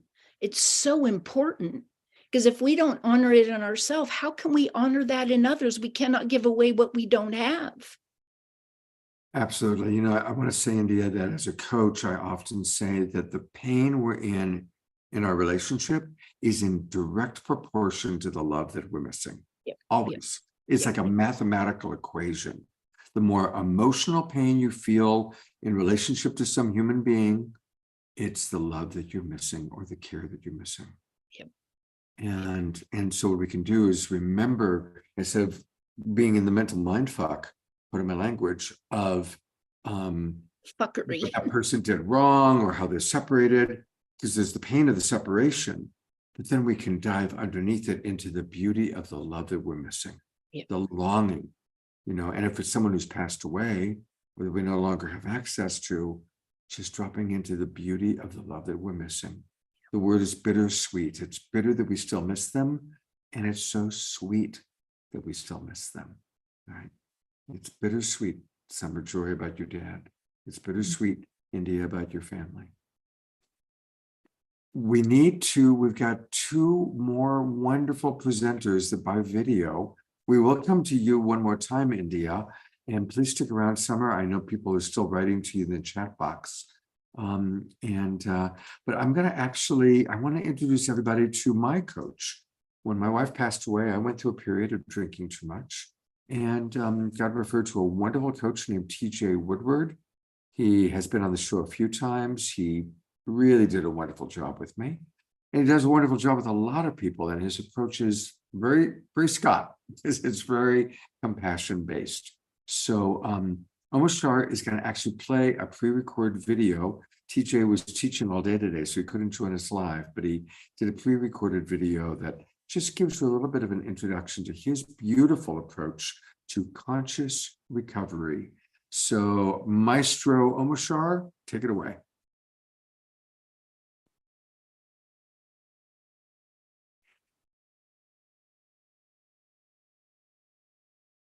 We're not hearing the sound though. Did you do the sound, optimize sound? I am so grateful to be back with someone I have such respect for. This is, of course, TJ Woodward, the author of Conscious Recovery and his new book, Conscious Creation. TJ was my coach, helped me through my dark time. And so whenever we're talking about recovery, I go straight to the master, the man who wrote the book on conscious recovery. So TJ, I'm going to hide myself and ask you to share with our audience, what is conscious recovery? Wow. Well, thank you, Scott. I'm so honored to be here and really so honored to have walked with you through your own process, because that's really what this is about. You know, I had my own many times dark night of the soul related to addiction and recovery, and it's now my honor to share that with as many people as possible. And you know me well, Scott, so you know I love to talk about this. So I'm so grateful to be here. It's great to have you here, TJ. Thank you. Thank you. So conscious recovery actually began as a result of my own journey. And when I talk about conscious recovery, I like to go way back to the beginning. And the reason I go back to the beginning is that it is important because it's the foundation of conscious recovery that might be a little different than some of the models. So what do I mean by that? I remember being a very young child and being absolutely filled with joy, very much in love with myself and the world, very much in an awareness of how lucky I was to be alive, how grateful I was for life. And I was born into a family where what people were saying, what people were doing, and the energy I was feeling were three totally different things. I remember watching TV and seeing war for the first time on TV. I remember hearing men talk about women in a derogatory way. I remember being present with my grandfather, who I loved dearly, and hearing him say things that were overtly racist and quite violent, actually. And the reason I start with that is this experience of being open, loving, and grateful shut down for me. And I say for me consciously, and I'm going to talk a little bit more about that. A wall came around my heart around the age of 7. And I know now that was me, what we would call survival mechanism. I've actually reframed it to call these things brilliant strategies. So it did save me from all of the things that were happening in my life. But it also protected me from the love and connection I truly desired. Why do I start with that? I start with that because the foundational principle of conscious recovery is underneath all addictive behavior is an essential self that is whole and perfect. That's what is different about conscious recovery than some of the models. And it's from my own story, and it's from many years of working with people who feel broken, who feel damaged, who feel the world isn't safe, who are living in a paradigm of scarcity, fear, and disconnection. And the starting point that there's a place within each of us that is unharmed and unharmable is a really different framework. So I got sober young, 1986, just before my 21st birthday. And around 18 months sober, I found myself suicidal. And the reason I was suicidal at 18 months sober is I hadn't done any of the deeper work of actually healing the underlying root causes of my addiction. I met a woman named Mary Helen who changed my life, who took me on a journey that it's really twofold. One, healing all the unresolved trauma, spiritual disconnection, and toxic shame that led to my addiction, while also reconnecting or becoming aware of that essential self that is still was within me and is within each and every one of us. So that became the foundation of conscious recovery. And I could just talk forever, Scott, you know that, but I started working in the field in 2008. I don't know if you want me to get into all of that at this point, but that really is the foundation of conscious recovery. We can heal. There is a place within us that's whole and perfect. Recovery is not about becoming something. It's about unbecoming and returning to that essential self. Wow. You know, what I loved so much about working with you is that in Love Coach Academy, that's our teaching also, that we're not here to evaluate or diagnose what's wrong with someone. We're here to help them remember how wonderful they are and that life is hard. That, you know, what they think is wrong with them is that they are dealing with very difficult circumstances. And so your reminder of that we are whole and perfect, and it's about coming back to that place. I just yesterday posted on Facebook a meme of Yogananda saying the greatest sin is to think of ourselves as sinners. We are all just children of God. You know, that's right. Yeah. So, and for the person who's in shame, and honestly, that was my thing. I had shame when I would drink too much after my wife died.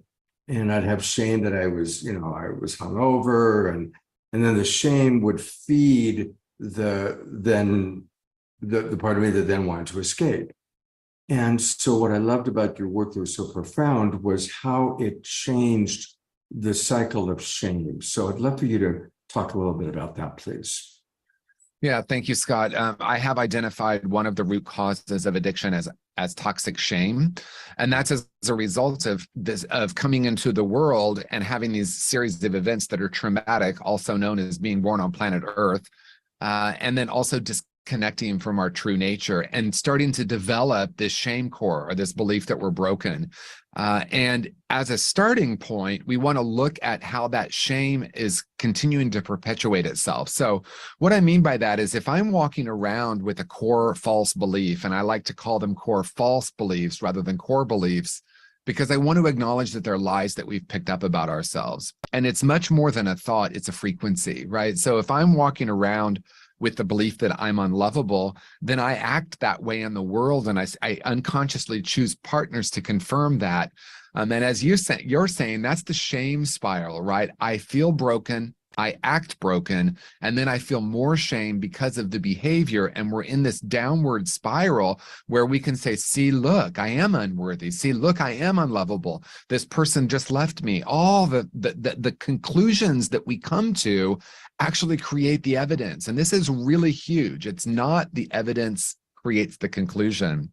It's that we have usually very early in our lives decided these fundamental truths, which of course are not true, core false beliefs. And then we walk around vibrating with that frequency and we replicate that, or we continue to draw in or be attracted to situations to confirm that. So the way we interrupt that is to pause, to unplug from the behaviors and start to look at the shame itself, and then start to, through vulnerability and authenticity, have a way, a safe place to start sharing these things so that we're not acting from that. Then the deeper work is going back and looking at where these core false beliefs originated and how do we actually go back and heal them, because we can. So, question for people that are, again, either dealing with addiction or compulsive behavior, or they have someone close to them. What do you think?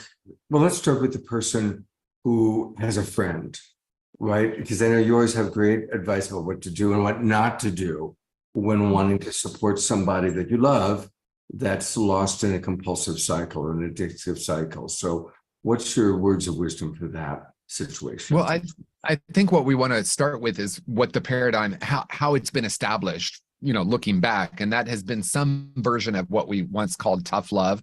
I don't know if we're still saying that. I don't think tough and love actually are congruent. I think they're two different things.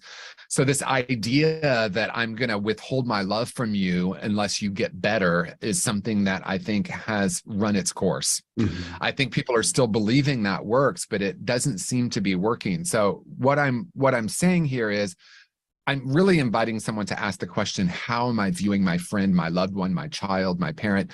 How am I viewing that person? Am I saying what's wrong with them? Or am I saying what is the pain that they're managing? Right? So compassion is the key. Now, it's tricky when it's someone closest to us. A wise person once said to me, it's often more difficult for the people closest to the person with an addiction to actually help them. So I want to be clear. We want to bring in professionals, bring in support groups, because sometimes I'm the last person that can help someone that's really close to me. Now, why is that? Because we have so much history. I've worked with parents and I have so much compassion for them. They are afraid they're going to get that phone call at 3 a.m. that their child is dead.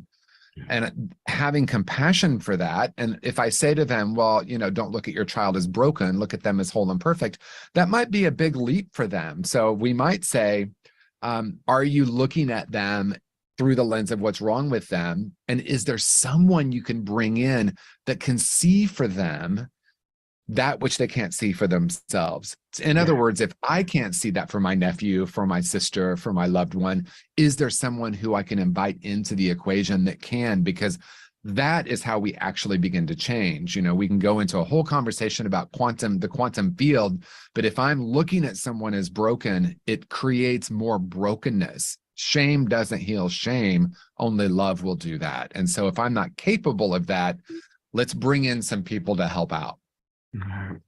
And if it's so funny that you use that analogy, because one of my best friends right now has exactly that situation. Her son is drinking, he's had a DUI, he hasn't resolved it, and she's really so afraid of getting that phone call.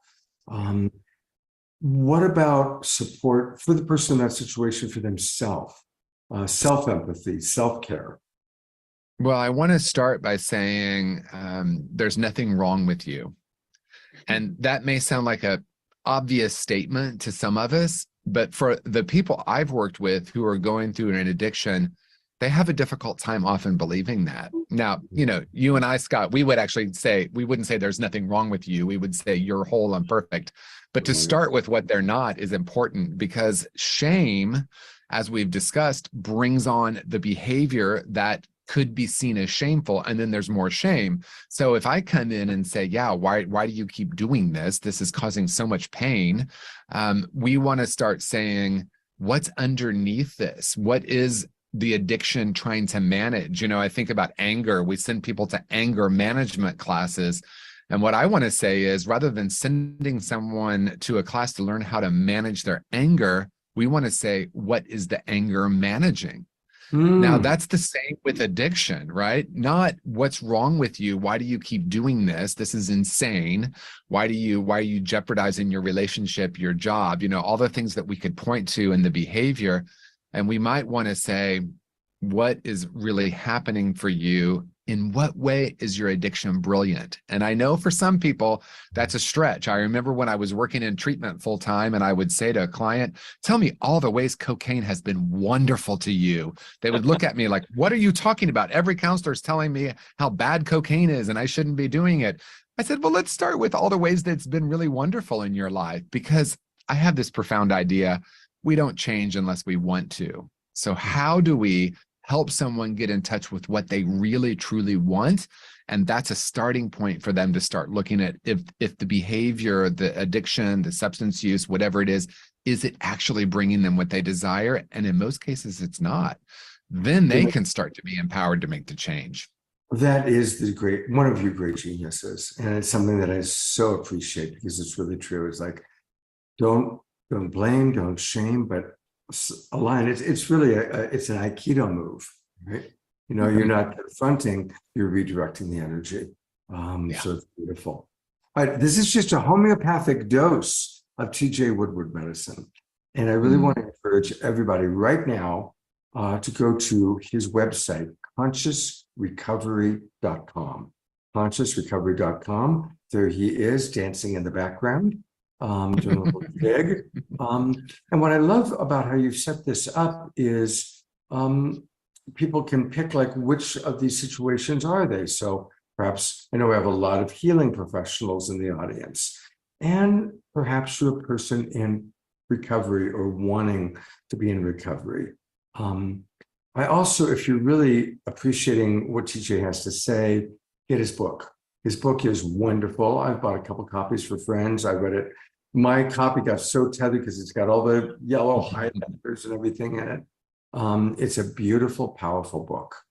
And maybe just take a look at his core principles, because this man, he's the next level of recovery. He's the next level of really bringing compassion into this very difficult circumstance of when any of us have gotten lost in what started as a brilliant idea. So that's right. Well, thank you, Scott. Yeah, I just want to add to what you're saying, that what my intention for conscious recovery is to be something that can help someone, regardless of where they're at, what support group they're going to. The mind is an interesting thing, and many times people will say, is it a replacement for something? Absolutely not. It's an enhancement to whatever you're doing. So if you're in therapy, if you go to Refuge Recovery, Smart Recovery, AA, NA, this is a book and a workbook. There's courses. It really is more a framework. And that framework, as we've been discussing, can sound fundamentally different than some of the other frameworks, but that doesn't mean it's incongruent with the other ones. I know for myself that the number one thing that helped me in the beginning was support and community. Conscious Recovery in some ways doesn't offer that. We don't have support groups yet. We have a few that are kind of springing up throughout the country. At this point, the key is to find people that you can connect with that are loving and supporting. And then my hope is Conscious Recovery can offer an additional layer, if you will, asking the question, what if there's a place within you that's whole and perfect? And what if the addiction was brilliant when it began, as Scott said, and then what if it is no longer serving you the way it once did? Start asking those questions because, Scott, you and I are a big believer in curiosity. Asking questions, being open. So Conscious Recovery doesn't have answers. It has a whole lot of questions, though. And they're beautiful questions and beautifully designed.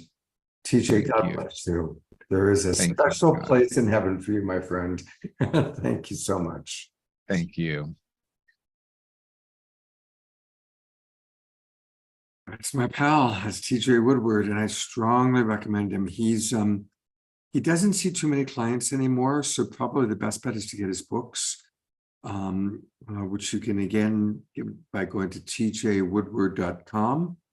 And I see that Summer put the link to the dance. Yeah, you know, George is asking, will there be a recovery group in Twin Ray community? That's a good idea. It doesn't exist now, but this community is growing very rapidly and there's a lot of wonderful things taking place. So that's another show. We'll talk more about that on another show for sure. I'm going to bring you up, India. Anything that you want to reflect on about what you heard from TJ? And then we're going to listen to one more video and then we've got an Om Shore song. So it's a longer show today, everybody. Yeah, I'm like, man, he's like my doppelganger. I'm like, I could really relate to him.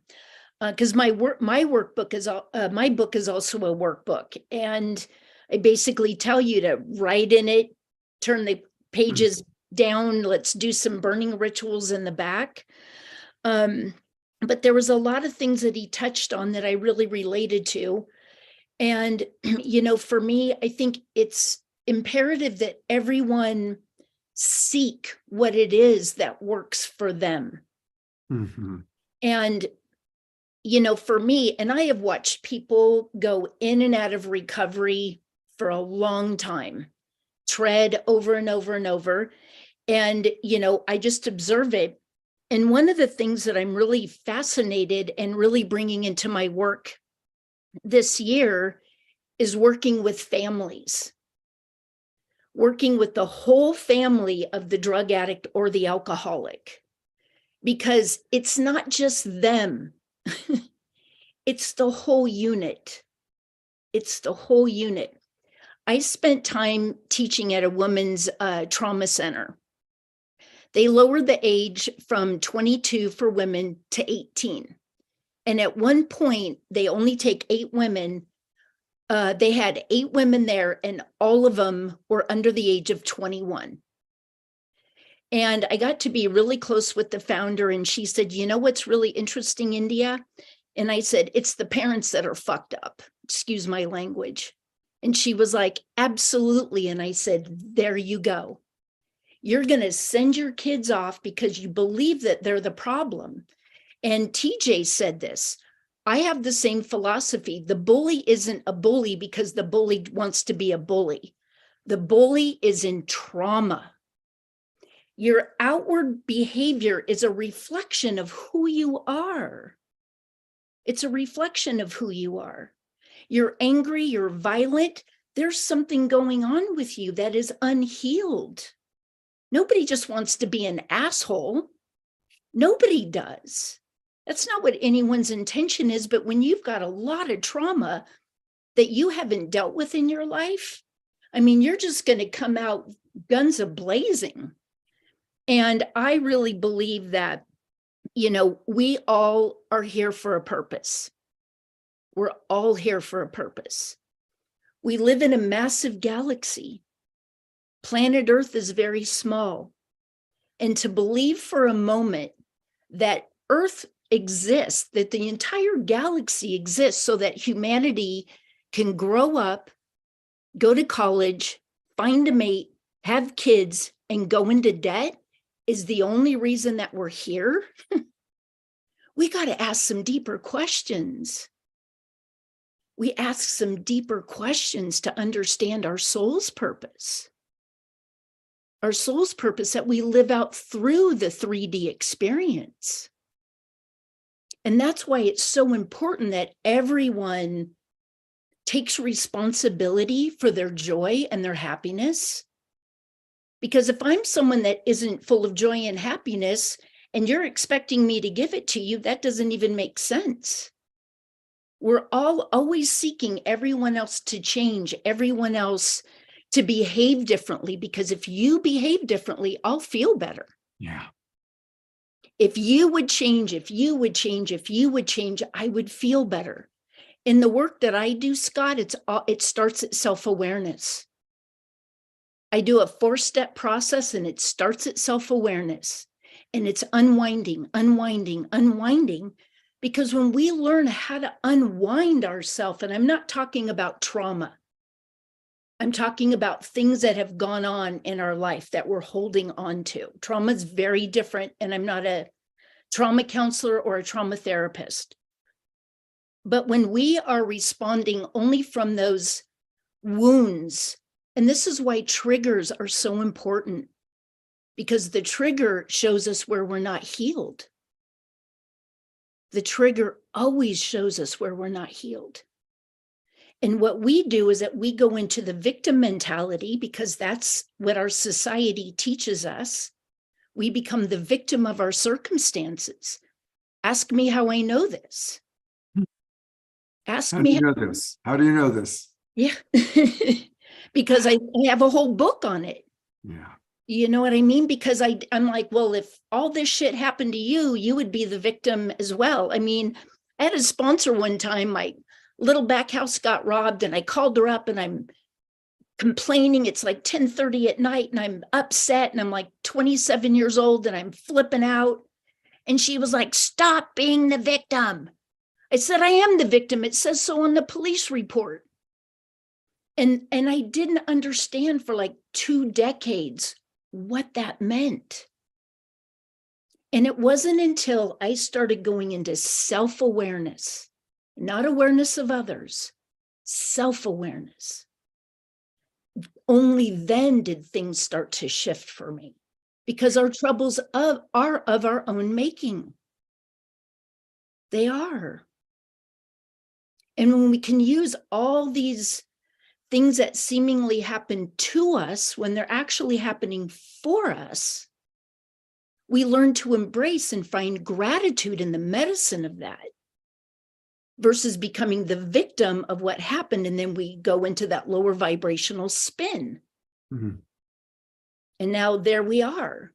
And the reason that I said earlier that I don't operate from a place of right or wrong or good or bad or this or that. I remember sitting in a coaching session with my own coach about 5 years ago now. And, you know, you sit knee to knee and you can't get away. You know what I mean? Like, she's right there. And I was just flipping out because the only emotion I knew was anger. And for a whole hour and a half, I'm like, mother bumper IRS. I mean, man, I was just losing it. And at about the end of that 90 minutes, I'm looking up in the corner of the temple we were sitting in, and I said, I'm not even going to be upset about how bad my behavior has been in this session, because it was so angry. And I said, I actually feel the energy moving out of my body. And she goes, and I can see it moving out of your body. And again, this is why giving ourselves permission to be where we are in our feelings and not stuffing them is so important. It's the responsibility we have to ourselves. It gets us closer to being in sovereignty. And therefore, we can feel better about the choices that we're making, because we're not doing them for someone else. We're not doing them for someone else. My way might be wrong if I try to tell you how to do it. We still have to hear from Annie Rogers, and we usually end the show 20 minutes ago. And this is so valuable. So I'm still looking for that link for people to, so I'm going to play one more video, then we'll come back to you, India. Again, India is going to be doing a book reading, partial book reading today. So we want to support her with that. Thank you, everybody, for your comments. Eleanor Joy, Terry. And we're going to go to one last short video. It's from my friend Ann Rogers, who has a very important part of a tool for conscious recovery. Maestro Omashar, take it away. Hey, everybody. I am with someone that I love and adore. This is Ann Rogers. Now, some of you old timers have seen Ann on the show before. We've been friends for a long time. But in addition to friendship, she was my personal NAD coach when I went through a process of cleansing and wanted to change my relationship to alcohol. Ann and her products really helped. And it helped me to understand and learn all about the value of NAD. I used it and I've been really clean as a result of her support. So when I knew we were going to do another show about recovery, I knew we had to have Ann on the show. So Ann, for people that are new, please tell them about what NAD is and how it works. You know, NAD isn't a drug. It's not even really a supplement. It's an enzyme, and it's something that's already inside of our bodies. It's responsible for repairing our DNA. It's in our mitochondria. NAD is made from tryptophan or niacin.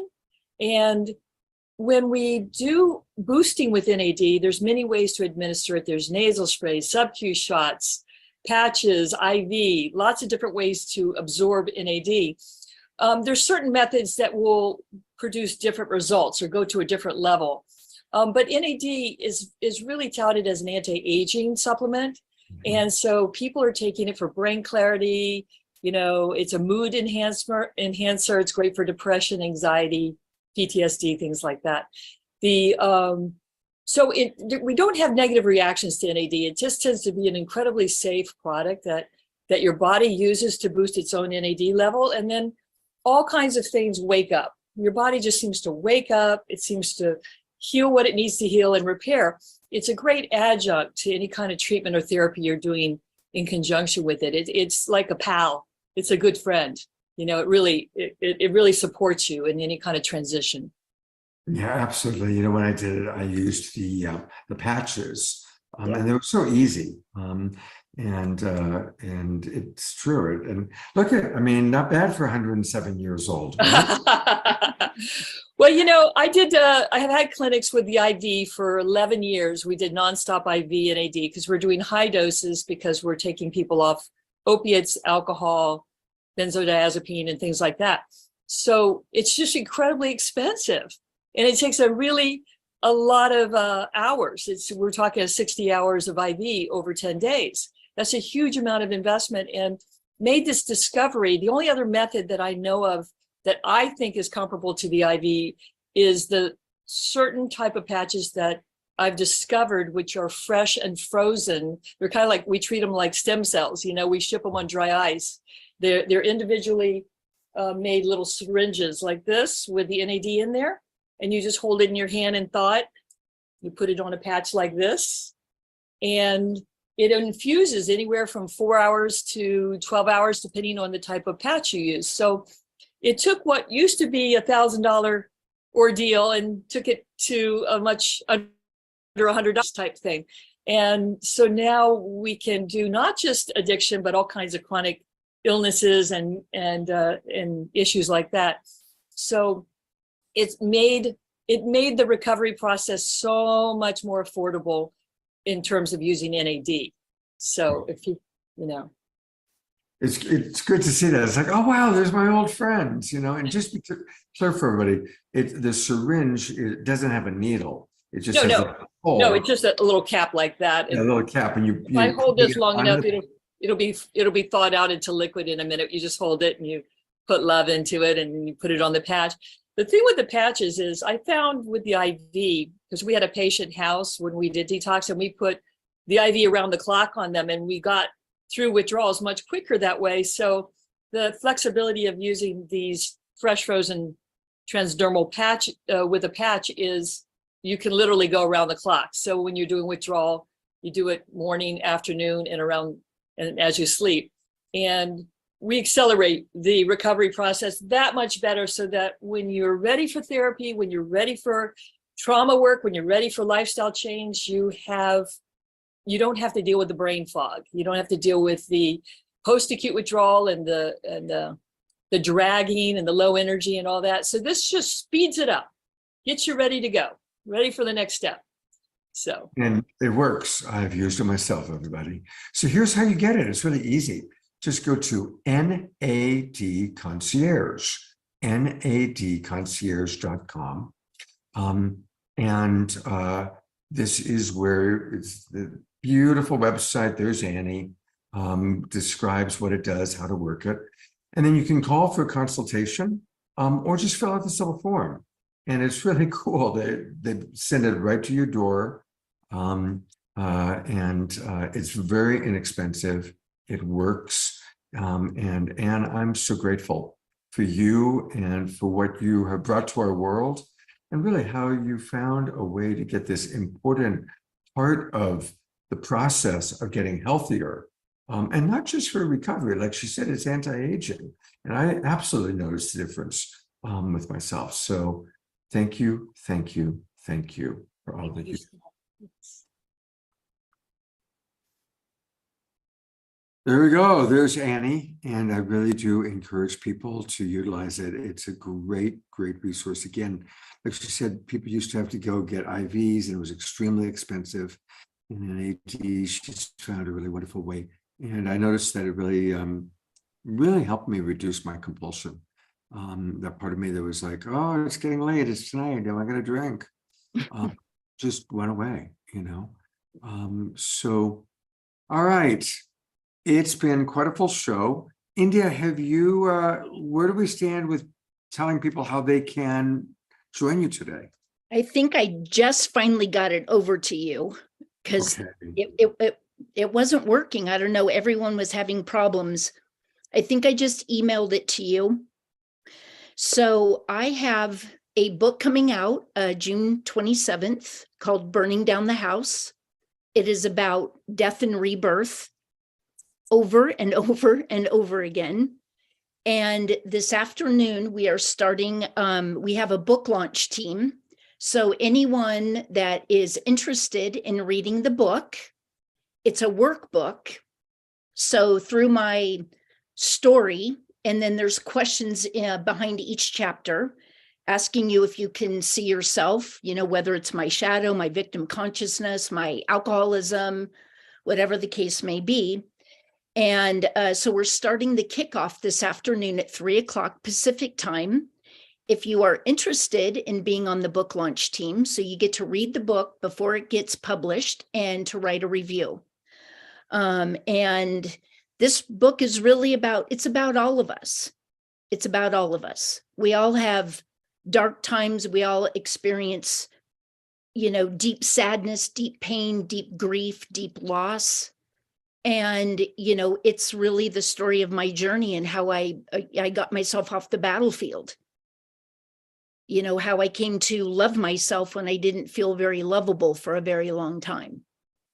And, you know, it's really about the journey of all of us. And if you would like to join us today at 3:00, I'm pretty sure I got you the correct link, Scott.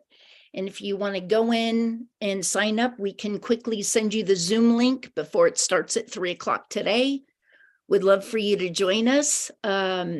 It's 170 pages, probably 150 are readable. I read the whole thing yesterday in 8 hours. That's how long it takes. Read the whole book. I didn't do and how much are you going to read today, dear? How much? I don't know because Nicole is actually running it.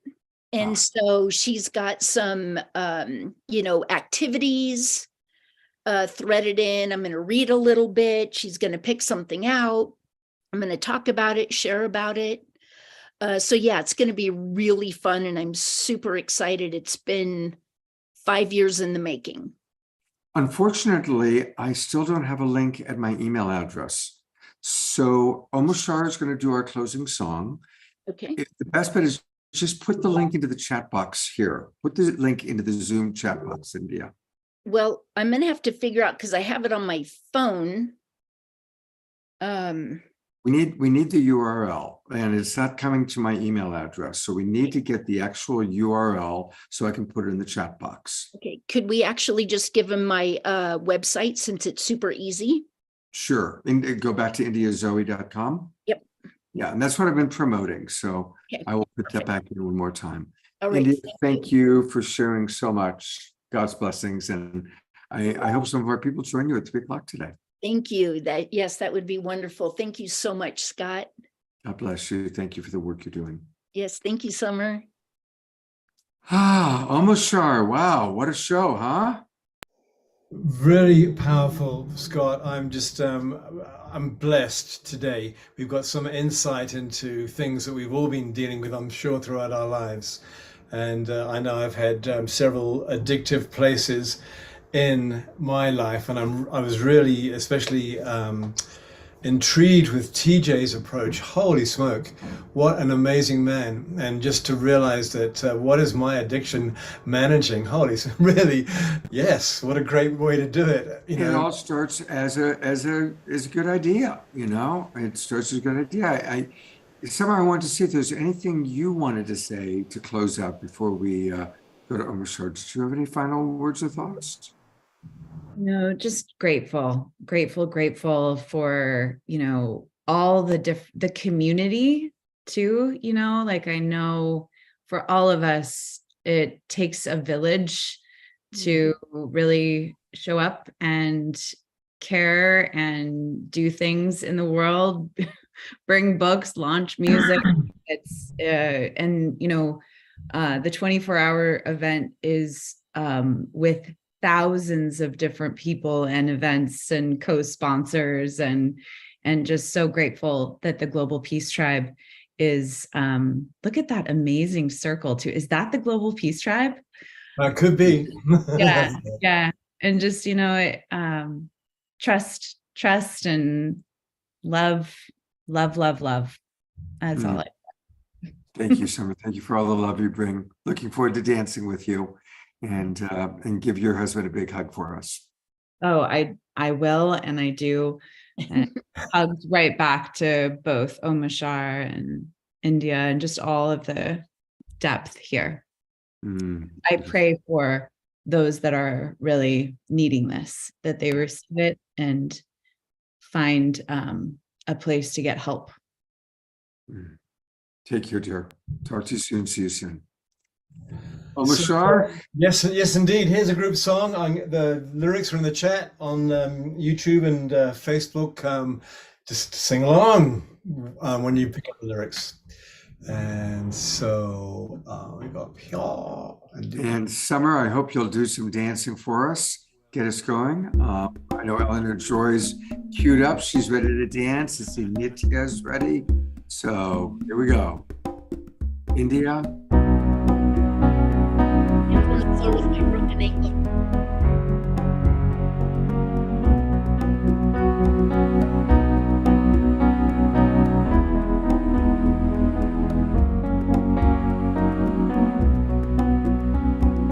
Here with my family, heaven is in my heart. I sing of the love I am, and know it never apart. One heart, one love, one life we live. One heart, one love, one life we live. Here with my family, heaven is in my heart.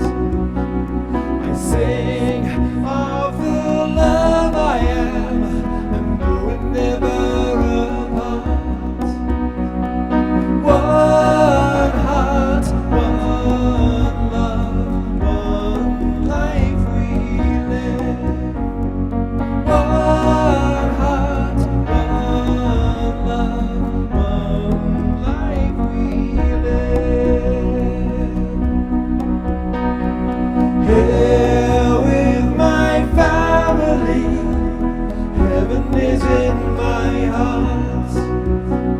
I sing of the love I am, and know it never apart.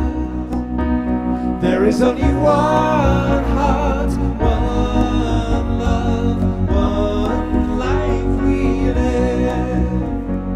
One heart, one love, one life we live. Last time. Here with my family, heaven is in my heart. I sing of the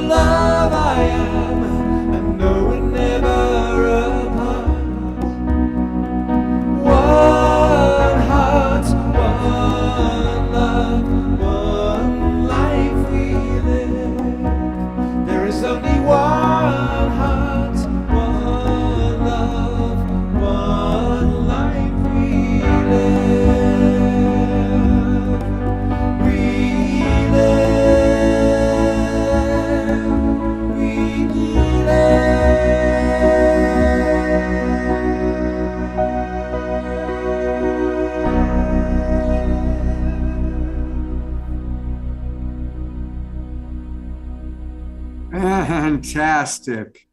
We even got George Noble up. We even I got George know. Noble up dancing. George, you got up dancing, and It's so cool What's watching going everyone on? dance and Summer. Summer You took us outside. My gosh, that was fun. yeah. Also, to Oh. motivate me to clear my clutter. All right. Very impressive. Very impressive, George.